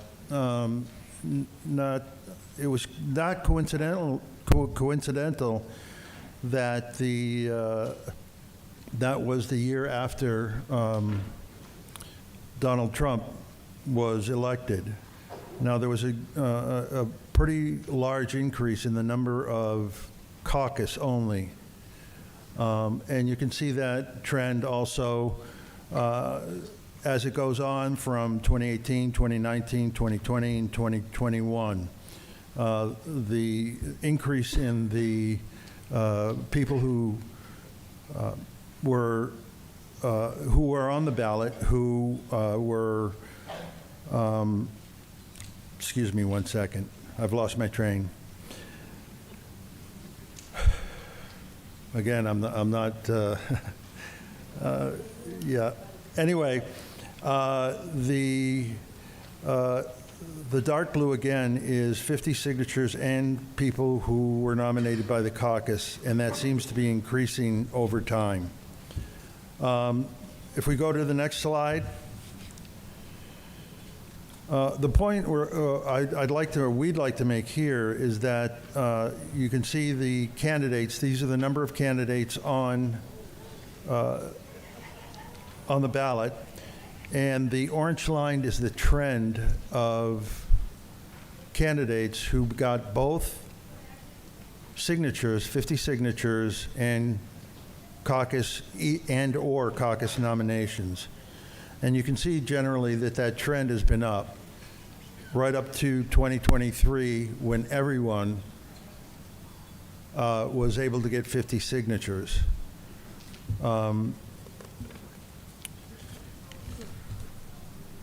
One of the issues, or one of the questions or problems that people, I've heard anyway, is that if we get rid of caucuses in town, people will stop coming. People won't be as involved. That's really generally not true. The last two towns to get rid of caucuses or eliminate caucuses were Sturbridge and Wilbraham. And if you notice the numbers, I'm not going to bore you with reading them, but briefly, the elected officials in Sturbridge, which got rid of caucuses in 2012, is 0. The number of board and committee members is 140, and there's only 4% that are vacant of those seats. And if you look at Wilbraham, that just now in 2021 got rid of caucuses, they have 0 elected vacancies, and the percentage of vacancy, 0 elected, and the percentage of volunteer vacancies is only 6%. And I've just put Hopkinton up there as a reference. And I'll turn this over to Ed.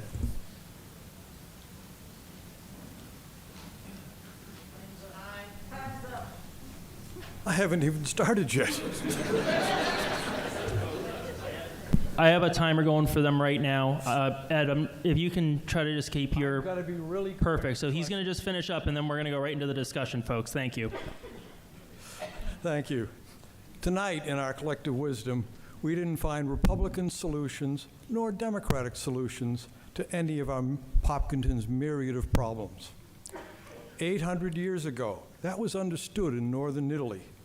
Members of the executive office of Bergamo had to swear an oath, which I will thankfully edit to a key and most pertinent passage for tonight. All of the officers and honors of the city of Bergamo should be chosen in the interest of the community and not by reason of any party or parties. That was 800 years ago. Alaska experience. Alaska changed how they vote. Can I have the next slide, please? In the decade before 2022, 76% of their races, this is the whole state, were contested. 17% of them were won by less than 10%, not much competition. Next slide, please. With the new way of voting, 88% of the races are contested, and 30% of them were won by less than 10%. The important thing here is the uncontested races in 2022, 24% were uncontested. In 2022, only 12%, a 50% improvement. And so I got more stuff, but that's good enough. Thank you very much. Thank you very much, Mr. Carrillo, Mr. Harrow. Very brief.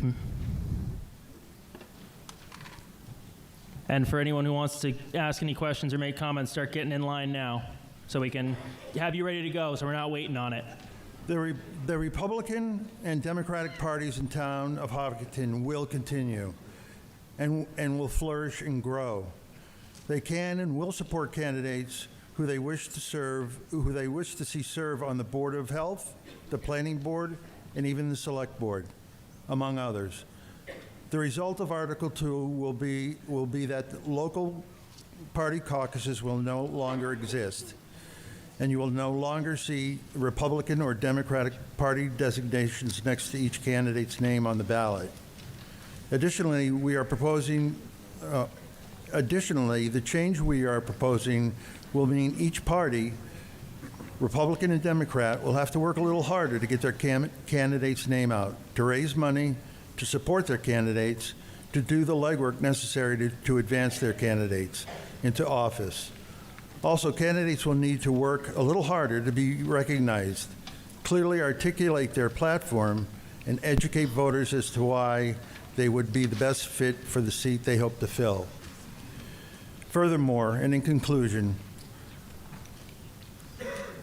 with a decreased association to party identification, we are confident that this important change will attract a more varied group of candidates. People who have in the past shied away from getting involved because of the divisive politics in town. People who are,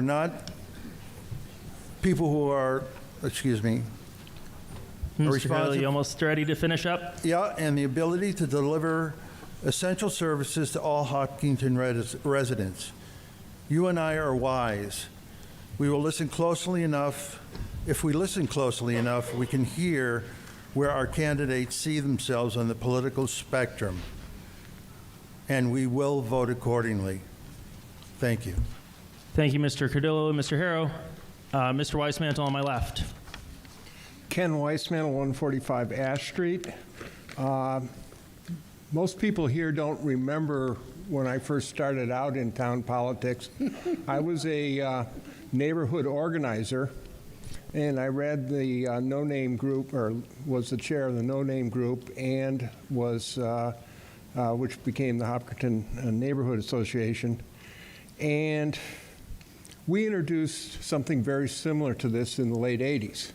And it got shot down by this town meeting body significantly. Both the Democrats and the Republicans spoke very much against my article at that town meeting, and for a lot of the same reasons I'm going to give you today. I've since changed my ways after that in the 90s and got a little bit involved in party politics. I agree with Amy Groves, the Democratic Town Committee, on the flyer that she put out today. There's a lot of good stuff there. Now, I don't might agree on a lot of other things that Amy might go for, but on what she's got on the flyer today, I absolutely agree with it. And you go as to who gets elected. It ebbs and flows. Back when in the 80s, it was all Democrats that ran town. But it wasn't too long ago, I can remember when we had 4 out of 5 selectmen were Republican and 9 out of 9 planning board members were Republican members. So it's going back forth. Another fact that Amy didn't include is the percentage of people that vote in Hopkinton in a local election is consistently 2 to 3% more than all the surrounding towns. Why is that? Because it's a contested election. Contested elections and competition is good. Running an election is tough. It's a really tough time Thank you, Mr. Weissmantel. And having a town committee to help you along certainly makes it easier. Ken, we're going to end there. We're going to go over on my right. Steve Popkus, 24 Cedar Street Extension. I have a question and then I have an opinion. The question is, you talked about changes through the moderator, changes in Alaska election, but you did not specify what those changes were. Mr. Harrow, can you make a specification on that for us? Yes, in Alaska, the changes were twofold. They took away parties from the ballot, and they also went to ranked choice elections. So there's two changes that they made. Okay. Thank you. I would argue that the ranked choice voting makes far greater difference than the other, but my turn now. The issue, there are two pieces of this article, and I think they're in conflict with one another. One is the caucus issue, and the other is on the ballot. Maybe they're separable, maybe they're not, I don't know.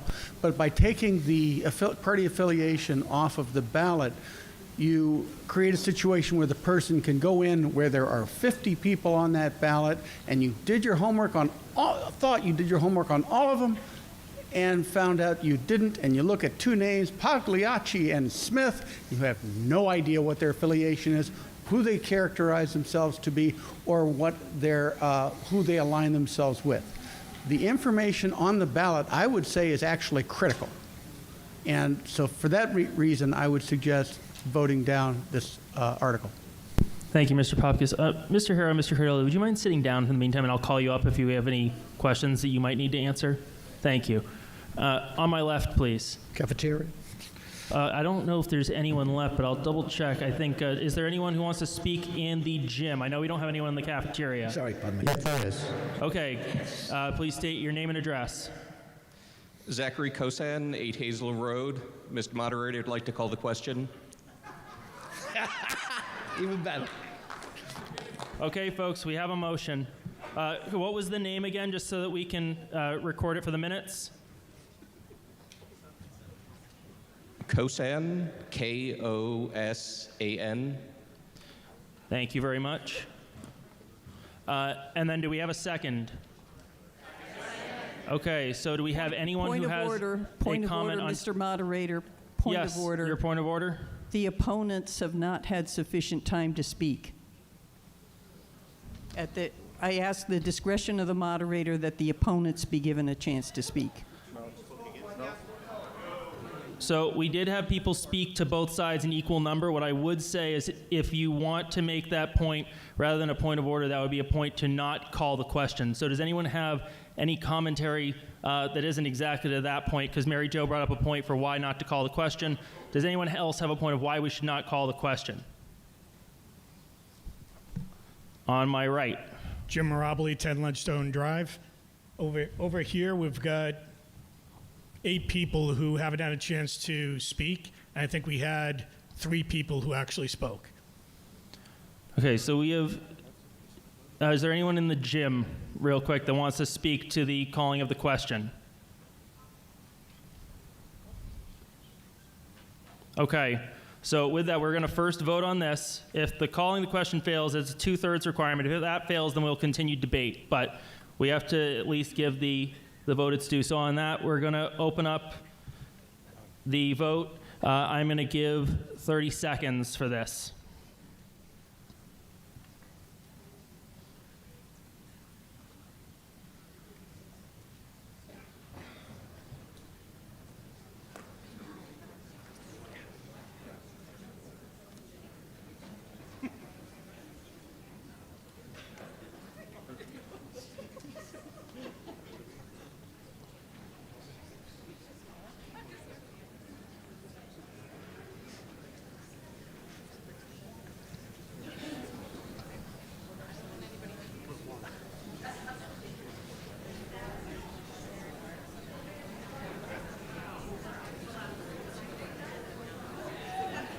I will say this is a great way to see that we definitely still have a quorum around, that's for sure. Thank you for everyone who's stayed so far. And with that, we're going to close the poll. Okay, so the call to end debate fails, so we will continue debate. So with that, we did last recognize from the gym, so I'm going to go back to my left. Do you wish to be recognized on the left? Yes. Tim Fargiano, 17 Tamerlane. I'm a college student, a registered Democrat, and a proud Hopkintonian. As a voice for the next generation, I want to urge Hopkinton to vote yes to remove institutional advantages for partisan candidates in town elections. As you saw on the map, we're one of 12 towns with partisan elections. While party affiliations and ideologies are fundamentally important to our national political system, the issues of Hopkinton have little to do with the priorities of the national Republican and Democratic parties. There is a reason that the federal government does not have the authority to regulate Hopkinton traffic patterns, and likewise, we should not allow ourselves to be drawn into the same divisions that tear us apart in national elections and pit neighbor against neighbor. Hopkinton's issues, like zoning, conservation, and education, are small but important, and they are largely distinct from the concerns of Democratic and Republican Party leaders. Our current system advantages partisan candidates over independent or unenrolled candidates.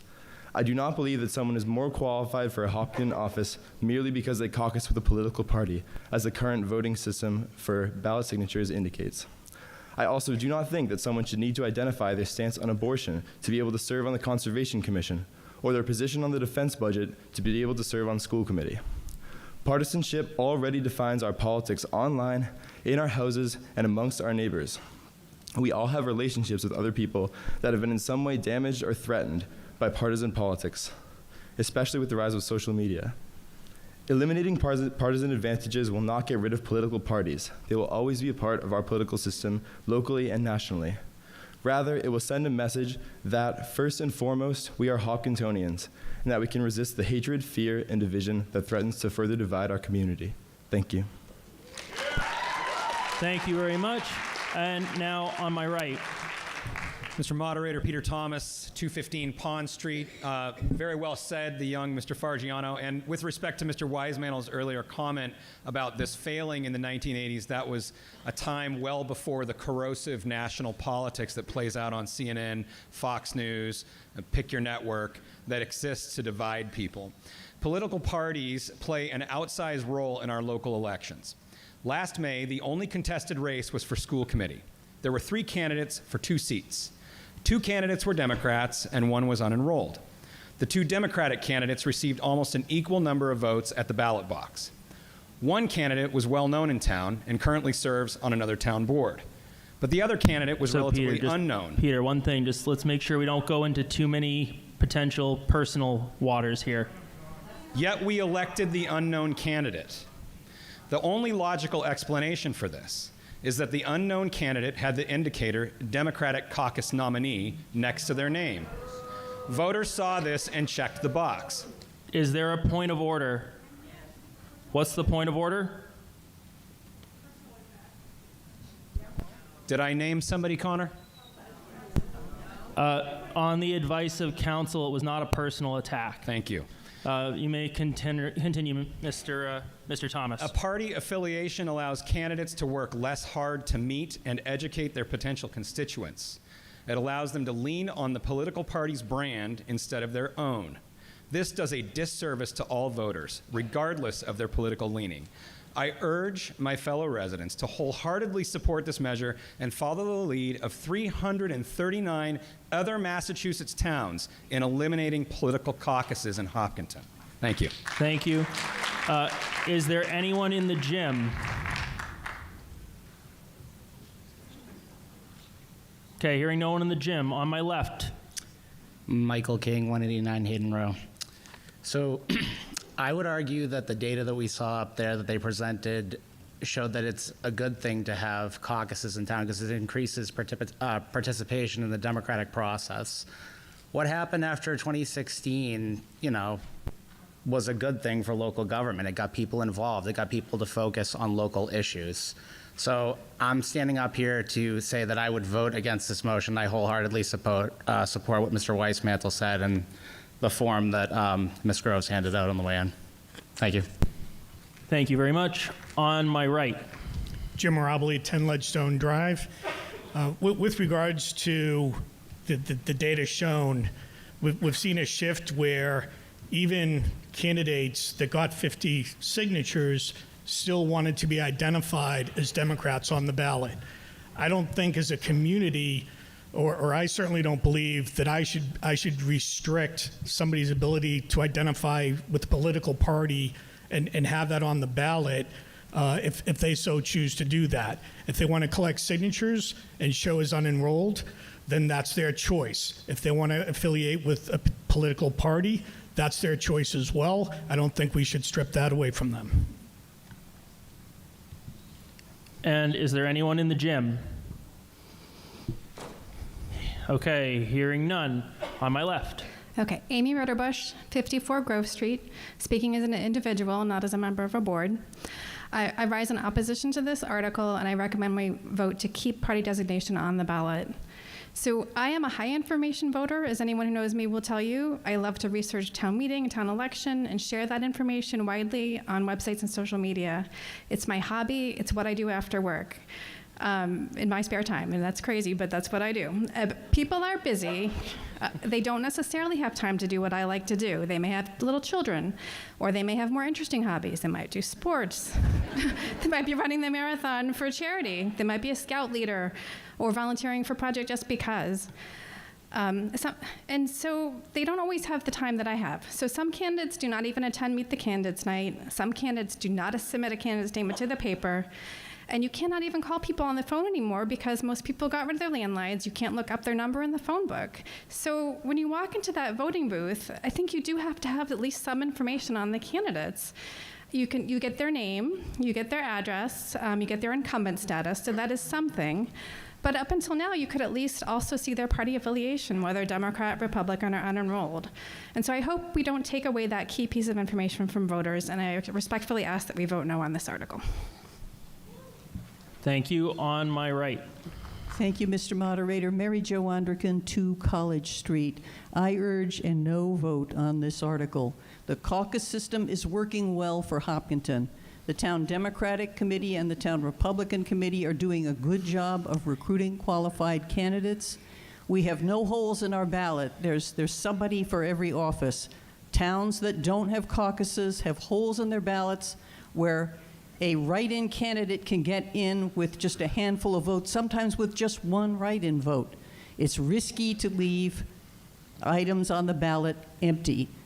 I urge everybody to vote against this. We have a system that's working. It's working for Hopkinton, and we don't want to throw away something that's working so well. I did not hear a single good reason to get rid of the caucuses. They're not about they're not going to get rid of heated debates about issues. They will still be there the same way they are now. Please vote no. The system's working fine now. Thank you. Is there anyone in the gym? Yes, Connor. Okay, name and address. Go for it. Fantastic. Jared Prey, Singletary Way. Really important but subtle distinction here is that party affiliation is not on the ballot. Whether or not you are elected by the town caucus is on the ballot. So if you're a Democrat or you're a Republican, you gain the signatures but did not get the caucus, you are not denoted as a Democrat or Republican on the ballot. And I think that's an important point. We keep hearing that how important it is that you know the party affiliation. You don't. That information's not included there. I think for that reason, I think it's not crystal clear. I think that having this caucus doesn't help you make that informed decision on the ballot, and I urge you to vote yes on this.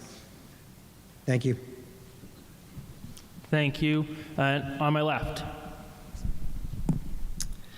Ashley Fogg, 5 Cross Street. I wasn't going to speak, but I feel like I would be doing a disservice not to speak, as I feel as a candidate for the school committee. I was the target of a smear campaign just because I tried to represent an independent voice and volunteer my time.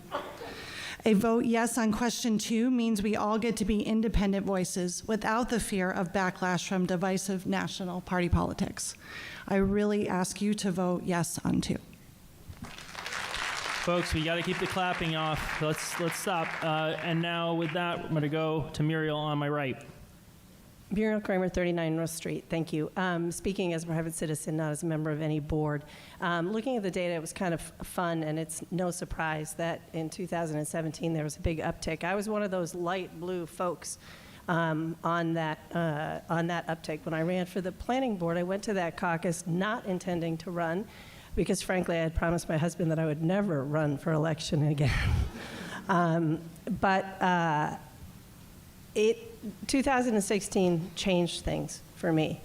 And respectfully, for folks that say that national politics and national designations don't affect us here at home, I stand here as a woman whose daughters do not have the same rights that I had growing up. And it does matter. And that changed in 2016. So I have always been a proponent of no partisan elections, but I stand here tonight for my friends and my kids who represent differently and marginalized groups, often targeted groups, and I say it does matter, and people deserve to know, and they deserve to easily know where you stand by your party designation. Thank you. And do we have anyone else in the gym? Yes, Mr. Moderator. Leslie Fakari, 57 Greenwood Road. I stand in opposition to this question tonight. In 2017, I came to serve on a board in town because I attended a caucus and have been involved ever since. So I think it is very important to have that type of support to continue to think about and encourage people to serve in this town.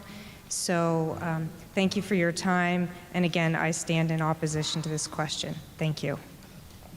Thank you. And then on my left? I'm Jane Murdoch, 2 Maria Lane, and I stand in opposition to this motion as well. I think that the voters have every reason and every right to know as much as they can about the candidates, and it's on the candidates to convince the voters. I think that the voters need this information, and they have every right to base their vote on whatever they choose. It's not on us to tell other people the basis that they should put their vote on or what not to base their vote on. And so I am against this. Thank you.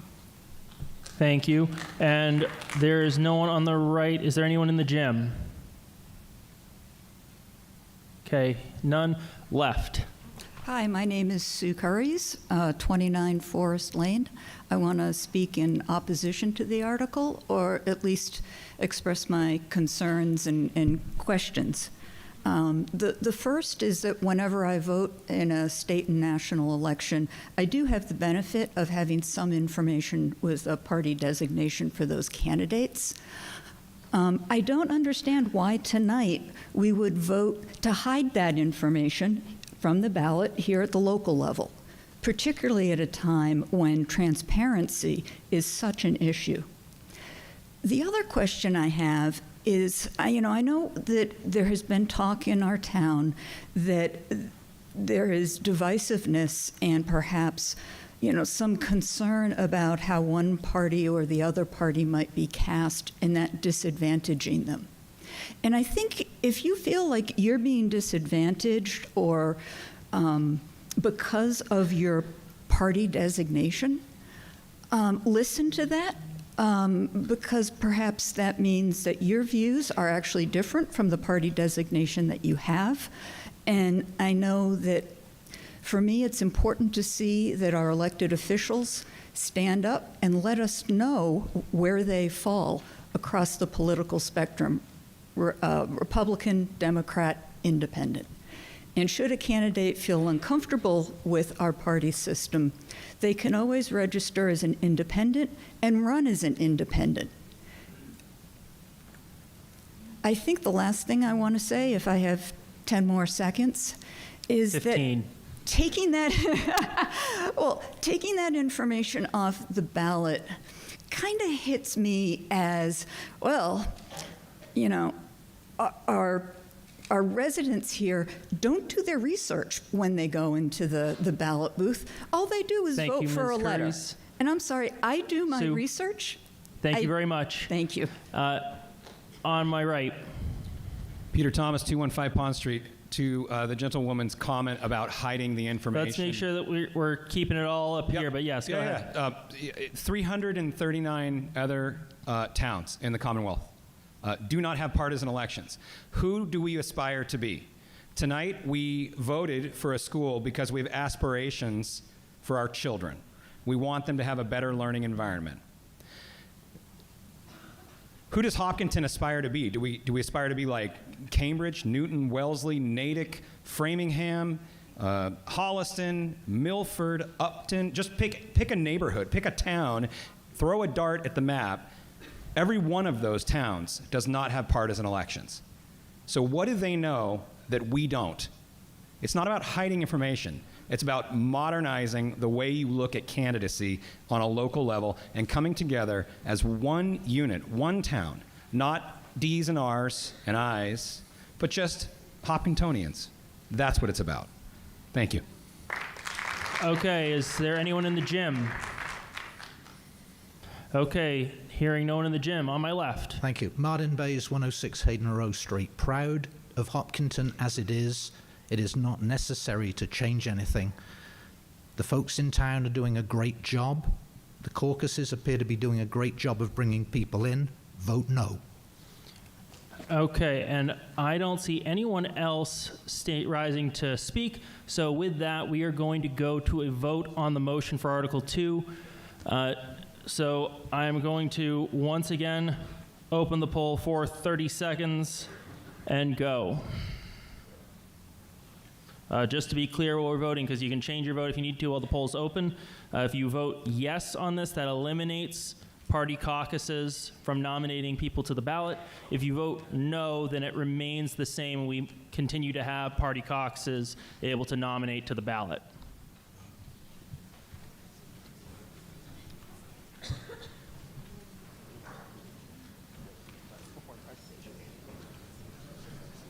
And then with that, we are going to close the poll. Okay, and the motion passes 245 to 214, simple majority.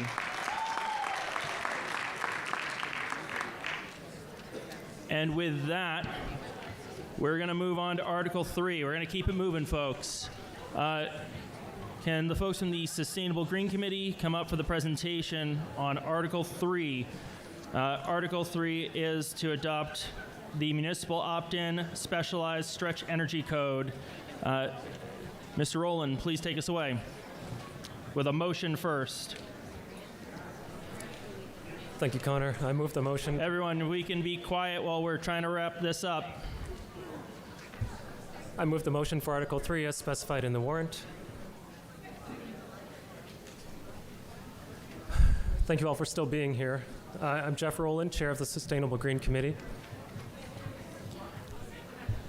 Folks, let's be quiet. We're trying to respect the presenter's time so that everyone else in here can vote on what they need to as well. Thank you. All right, I'll try to speak louder. I'm Jeff Rowland, Chair of the Sustainable Green Committee. With me is Nicole Simpson, also a committee member. We're here to present the Municipal Opt-in Specialized Stretch Energy Code. It's an amendment to the building code, and from here forward, we'll simply call it the Specialized Code. Next slide, please.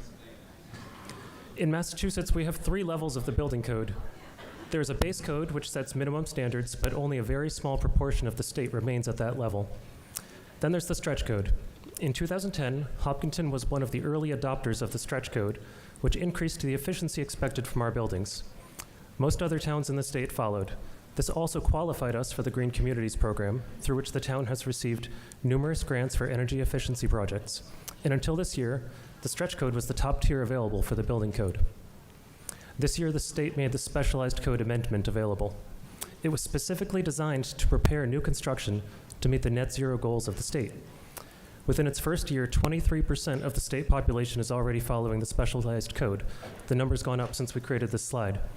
And we expect many more towns to also adopt it over the coming year. Next slide, please. Why do we need this? Hopkinton has a net zero emissions target set for 2045. When you break down the data underlying this graph, about half of our emissions come from buildings. To achieve net zero, we must address the emissions from our buildings, and the number of buildings in town keeps growing. By 2045, projections show that the town's housing stock will grow by at least 10%. The specialized code will only apply to that new construction.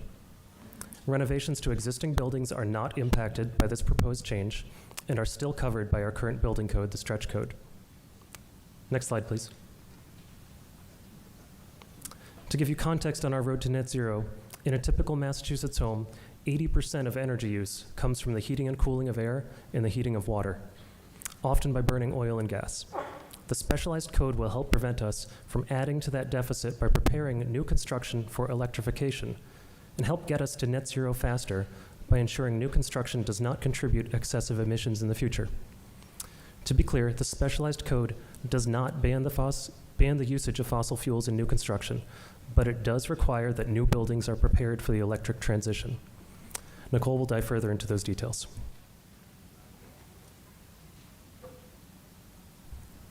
Next slide, please. So now for the details of what is added with the specialized code. And remember, that is building on top of the stretch code that we have today. The most important change is pre-wiring. And the easiest way to meet that is building an all-electric building. But if you follow the mixed fuel path, which means you have some gas or oil or propane to the house, then it would mean putting the appropriate wiring in place for home and water heating, cooking, and clothing drying at the time it is built, so that those can be switched to electric when the appliances are replaced without requiring an electrician.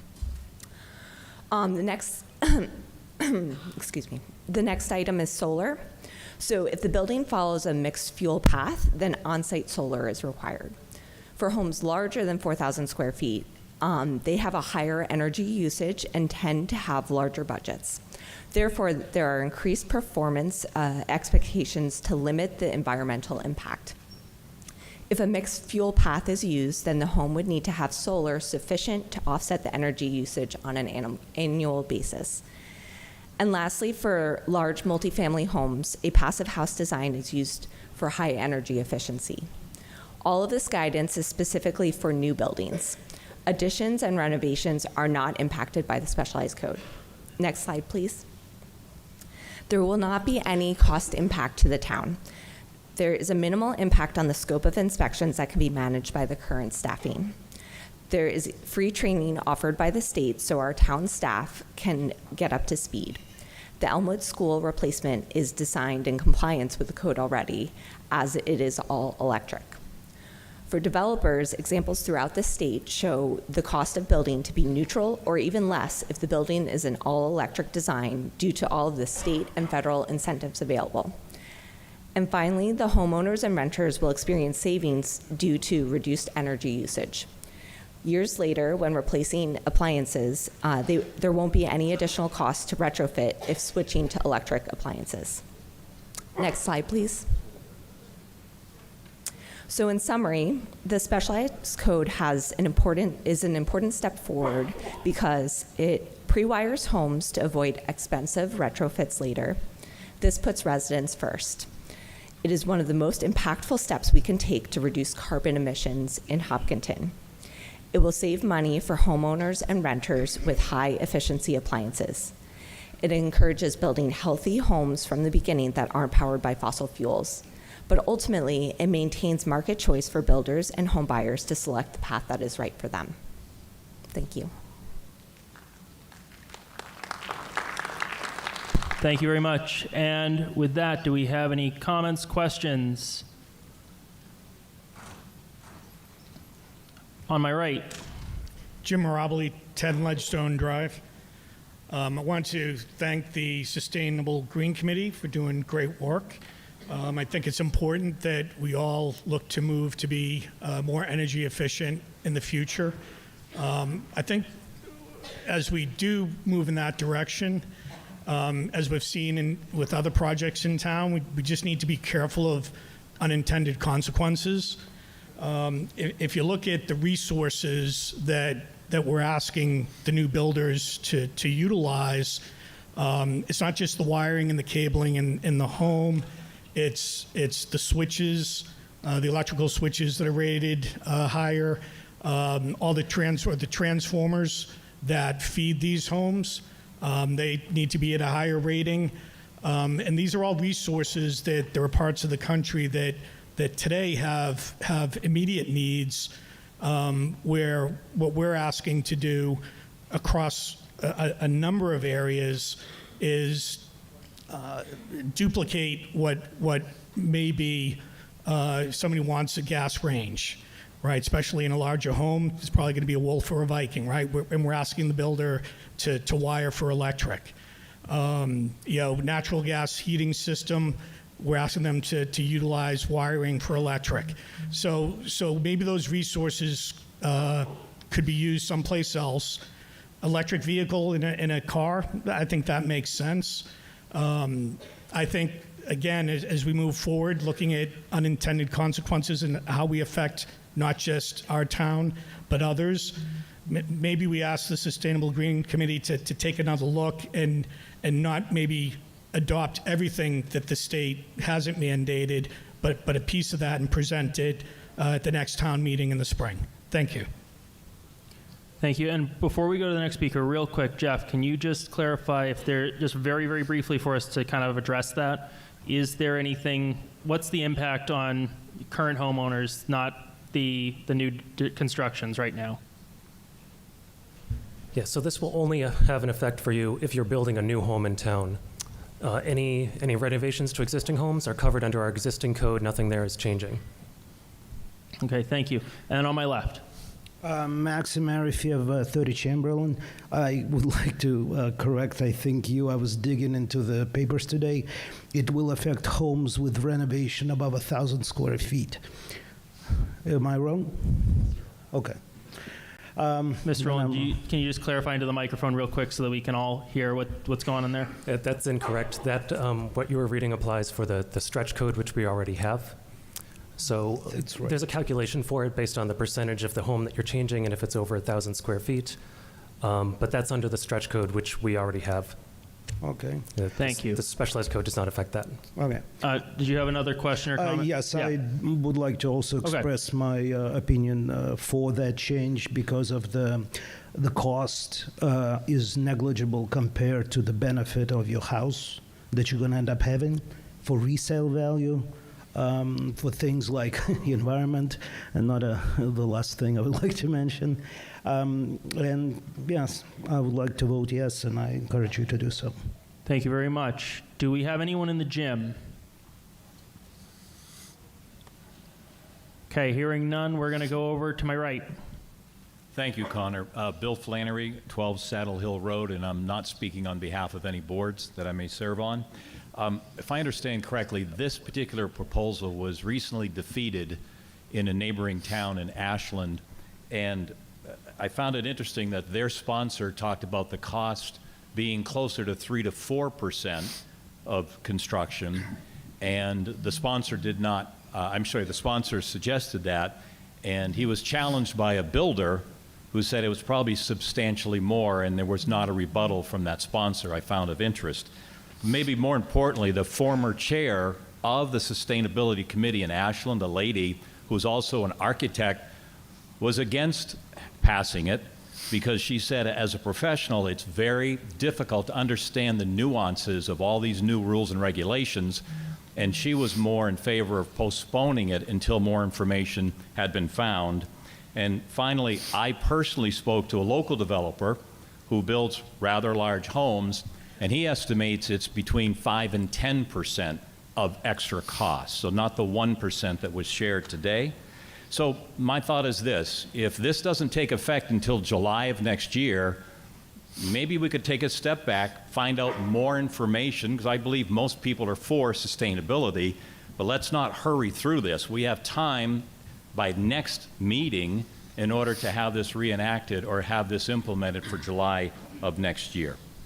Thank you. Mr. Rowland, just really quick on Bill's point there what's the basis of the 1% so that we can be clear that it's an accurate number for the data?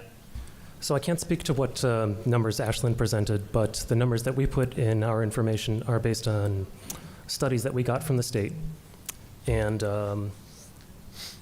well, I guess my question would be, who did the studies? Was it an environmental group, or was it builders who have actually had to take on these extra costs? I'm just suggesting, why can't we wait until next town meeting where we all have more information, because it doesn't take effect until July of next year, if I understand that correctly. Yeah, so Mr. Rowland, go ahead, just very brief if you can, so we can get to the next speaker. So if I recall, the study had more than 800 construction projects that were a basis for the numbers. And some of the data from the state is a bit confusing because it compares the base code versus the stretch code, and there's very little comparison for the base code or the stretch code versus the specialized code. The specialized code does not really change much in terms of the energy efficiency of the homes, stretch versus specialized. So really what we're talking about here is wiring differences for the specialized code. Thank you. Thank you very much. And then on my left, please.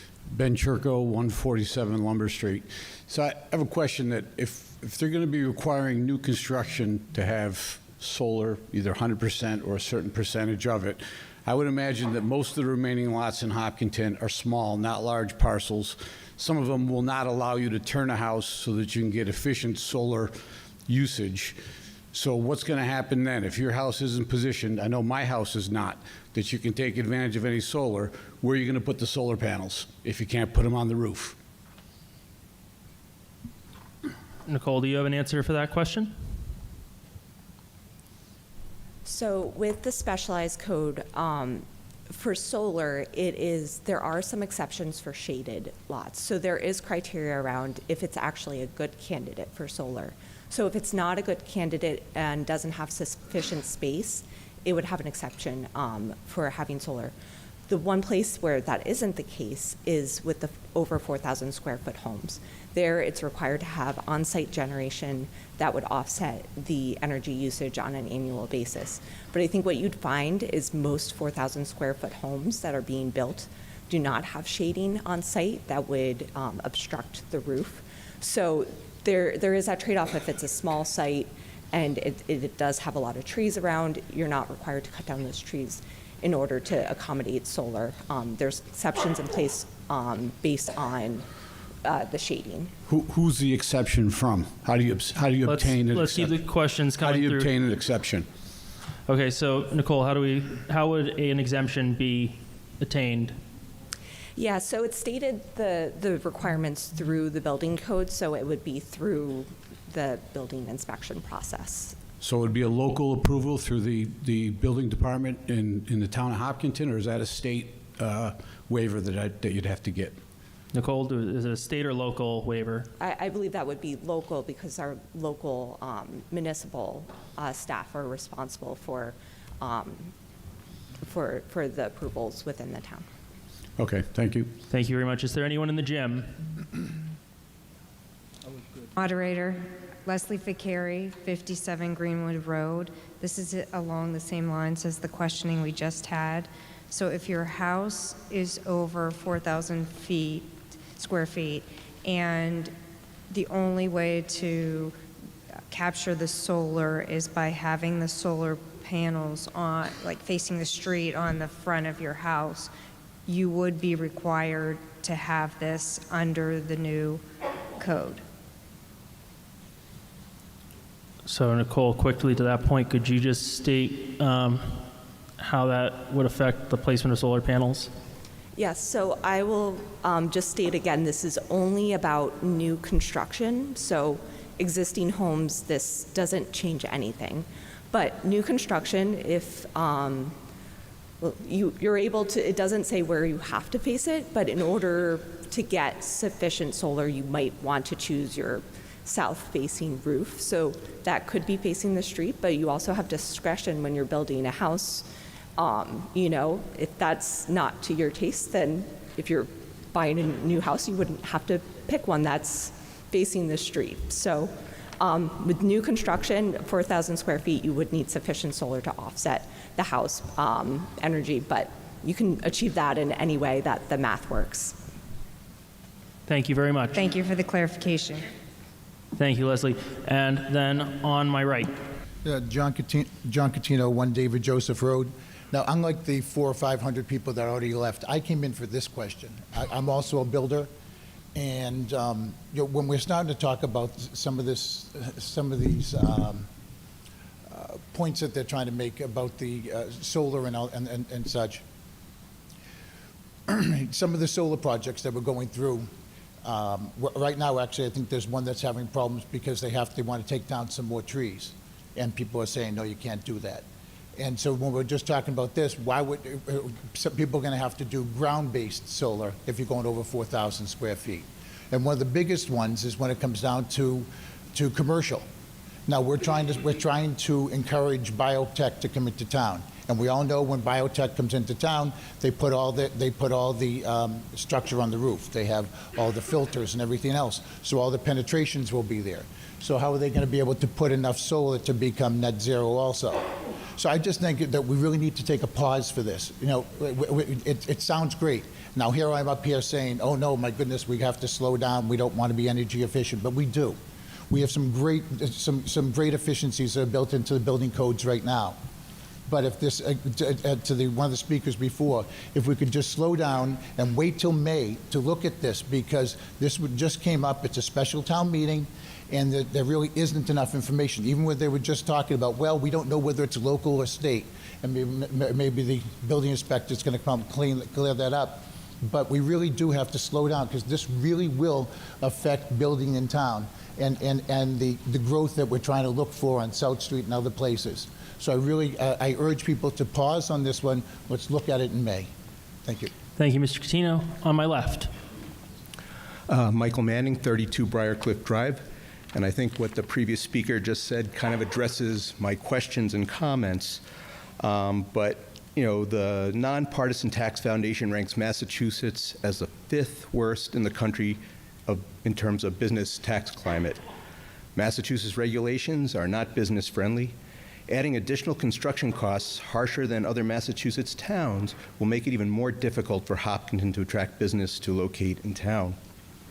The requirement for building over 4,000 square feet, or to be, if you don't use electric, all zero, if you don't use gas or other fossil fuel, all zero energy, will be very costly for potential homeowners and businesses that must install solar panels to offset energy usage. Businesses and homeowners with this requirement may simply choose to locate elsewhere. If this article that passed in last May's ATM town meeting was non-binding, this article before us today is binding. I am voting no on this article. Thank you. Thank you, Mr. Manning. Do we have anyone in the gym? Okay, hearing none. On my right. Sam Docknage, 8 Erica Drive. I think the big challenge with this initiative is we're asking Hopkinton, all our residents, all our future residents, to commit to a set of codes that are based on data, that are at best are estimates and don't have any real world standing. Name me one electric project that's come in under cost. Look what's happened to all the wind projects that were going to deliver all this cheap electricity. Costs go up, and now they're not competitive, and a lot of them are shutting down. Look at the cost of EVs. Everyone was very excited about getting an EV, and now they're so expensive that they're sitting on dealer lots, and our manufacturers are losing thousands of dollars on each. They talk about heat pumps. Heat pumps are great, air heat pumps, as long as you don't live in New England, because they cannot heat your house when it's 0 degrees out. You still need a gas-fired furnace, so you need both. So here we're asking, remember, and the prior speaker on the other side said, we had a non-binding initiative that we voted on for net zero in 2045. This is binding. This commits all of us for the future of our town and for all the new buildings. And because it's based on a lack of facts, a lack of hard-world data, and we shouldn't really vote yes, we should vote no. Thank you. Thank you, Sam. On my left. Yes, sir. Mike Shepard, 11 Hill Street. I'm the guy that actually enforces all this crap, at least for the, short future. Back in 2009, when I was a commissioner in Brookline, the state proposed this stretch energy code. Keep in mind that the Mike, you want to keep it into the microphone, so when you turn and talk to the crowd, we can't hear you. The International Building Code is what pretty much everybody in the country goes by. That wasn't good enough for us in Massachusetts. Massachusetts decided we should have a stretch energy code, so that's what we've got. We've got the base code, international, we've got the stretch code, and now we're going to have the specialized stretch code. So Massachusetts arguably is probably third or fourth in the country in energy savings right now, without all this specialized stretch code. So what they did is the state said, well, we all want to reach this zero energy, and arguably I do too. I'm not sure the state, our state government, those people that sit over there in the Golden Dome, have figured out where all electricity is going to come from that's going to feed all these houses that have all electric everything. I think at some point we'll get to this point. I think at some point what we should do now is stick with the stretch code that we've got now that is already pretty tough. You probably don't know it. There's a number called the HERS number. Originally it was 55, and then just recently they turned it down to 52. Next July it's going to be 42. And what does that affect? That affects your insulation, that affects your windows, that affects everything that you spend a lot of money for in your house. Don't tell me it's not going to get more expensive, because it is going to get more expensive. Arguably, the people in the state government and the Gold Dome say, oh, we've got to be best in the whole country. I don't want to be best in the whole country. I want everybody to be able to live in the whole country. Mr. Shepherd, we have to go to the next speaker. All right, I'm done. Thank you. Thank you. I'm actually Speaker in the voting against. gym. Do you have a clarification, Mr. Rowland? Sir, we have a speaker in the gym. Hold on just one moment. We just have the chair of Sustainable Green just making a clarification, and then I'll go to you. On the previous point, our data was based on completed construction projects. I believe it was over 800 projects. And to Mike's point, the specialized code does not change the HERS rating at all. That's changing based on the stretch code, which we already have. Thank you very much. And with that, we'll go to the gym. Yeah, this is George Ryman from 199 Winter Street, and I make a motion to call the question. Okay, we have a motion to end debate on the table. And so now, if there isn't any discussion to ending the debate, then we'll go ahead and continue with the vote. Does anyone have any comments or questions on ending debate? Seeing none. So we're going to go ahead to a vote. Second, anyone? I got it. And then now we're going to go ahead and open the poll.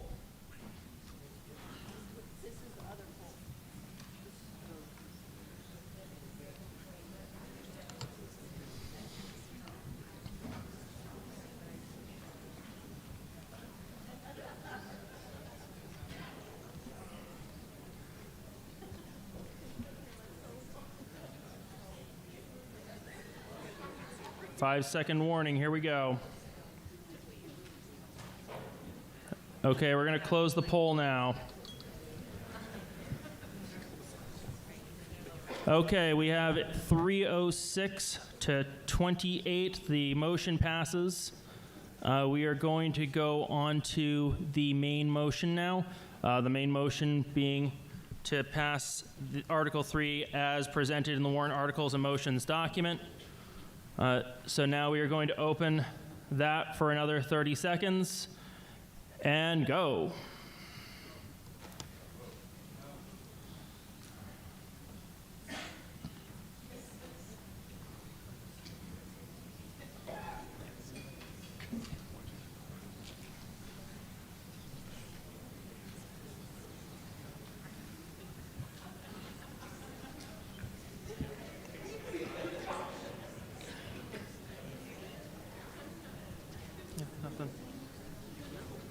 And then we can go ahead and close that poll.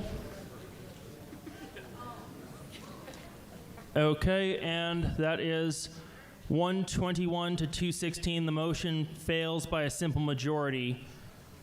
And with that, we are going to move on to Article 4.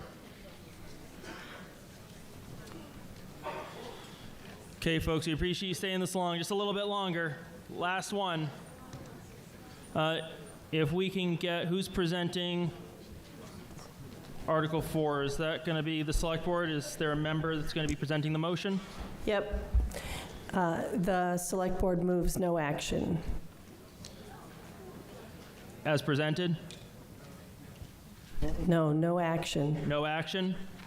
Okay, so we have a motion for no action. That means that if we vote yes on no action, that we are not going to do anything. Do we have recommendation from Appropriations Committee? The Appropriation Committee recommends no action. Okay, and do we have a recommendation from Capital Improvement?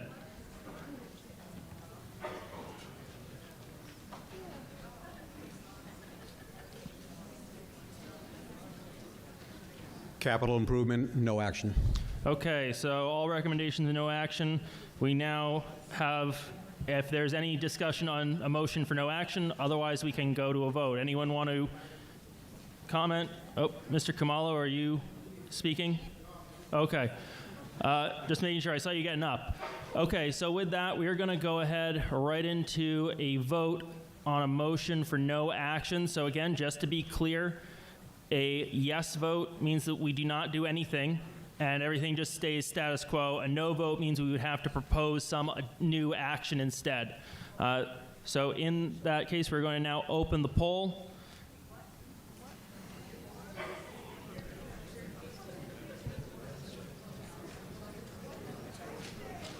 Yes vote is no action, yes. I know it gets confusing with the yeses or nos.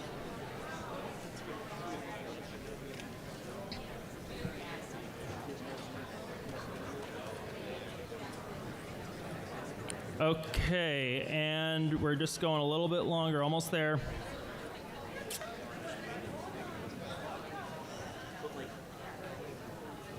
Okay, and we're going to go ahead and close the poll. Okay, and that is a vote of 271 to 30 for no action. The motion passes for no action. And with that, we're going to go to a motion to adjourn. Now, I'm just going to see if this works, because we can still technically do it. If we get unanimous consent, we're done. So can we get a motion, yay or nay, on all those opposed? Well, first let's get a motion. Do we have a motion to adjourn? We need a person to move to adjourn. Oh, yes. So, okay, hold on. So let me clarify. We're not adjourning. We're going to, it's adjourn.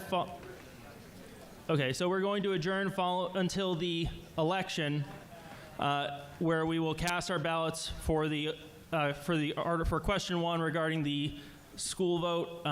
That is the motion that we're going to. We have a so moved. So moved. And a second. All those in favor? Aye. Any opposed? Okay, it sounds unanimous to me. Thank you very much, everyone. See you on the 28th.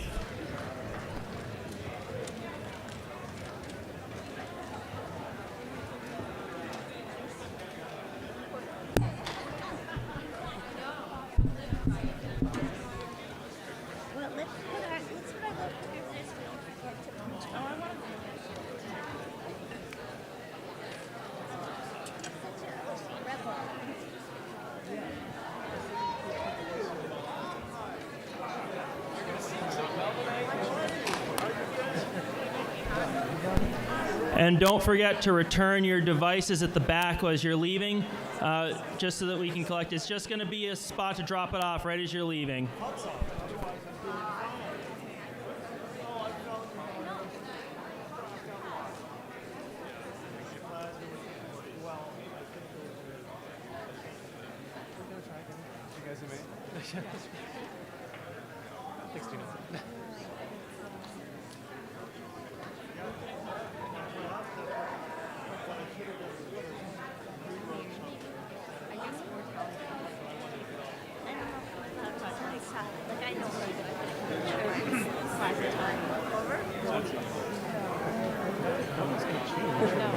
The way we're presented.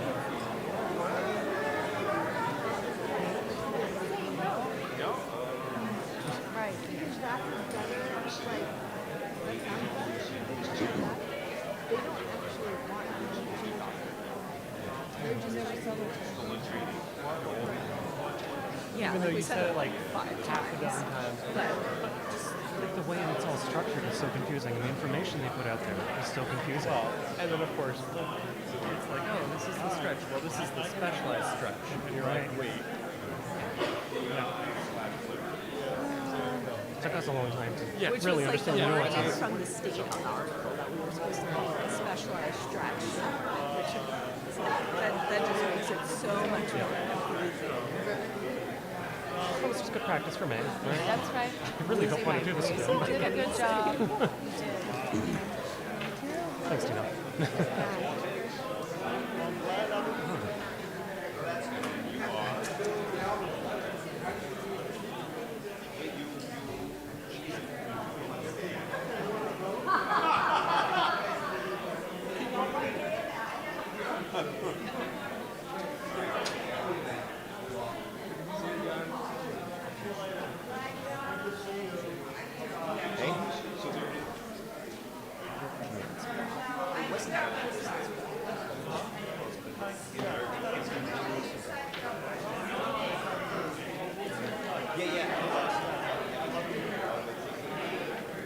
So they're engineers out in Colorado.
Okay.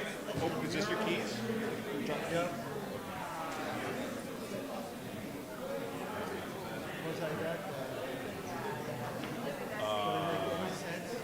It was rough.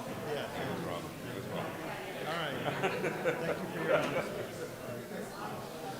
Because you also you forgot to tell this forward the slides. We were talking about the other cities. Oh, really? Yeah. It's a big slide.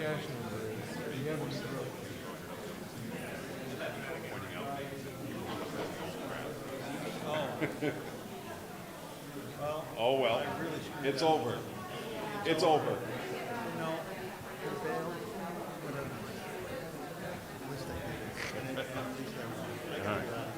We'll see you.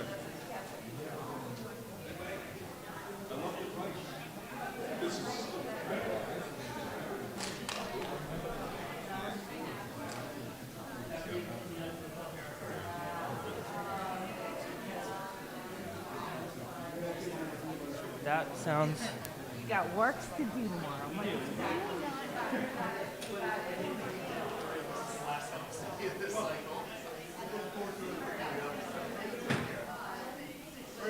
It was presented in such compelling manner.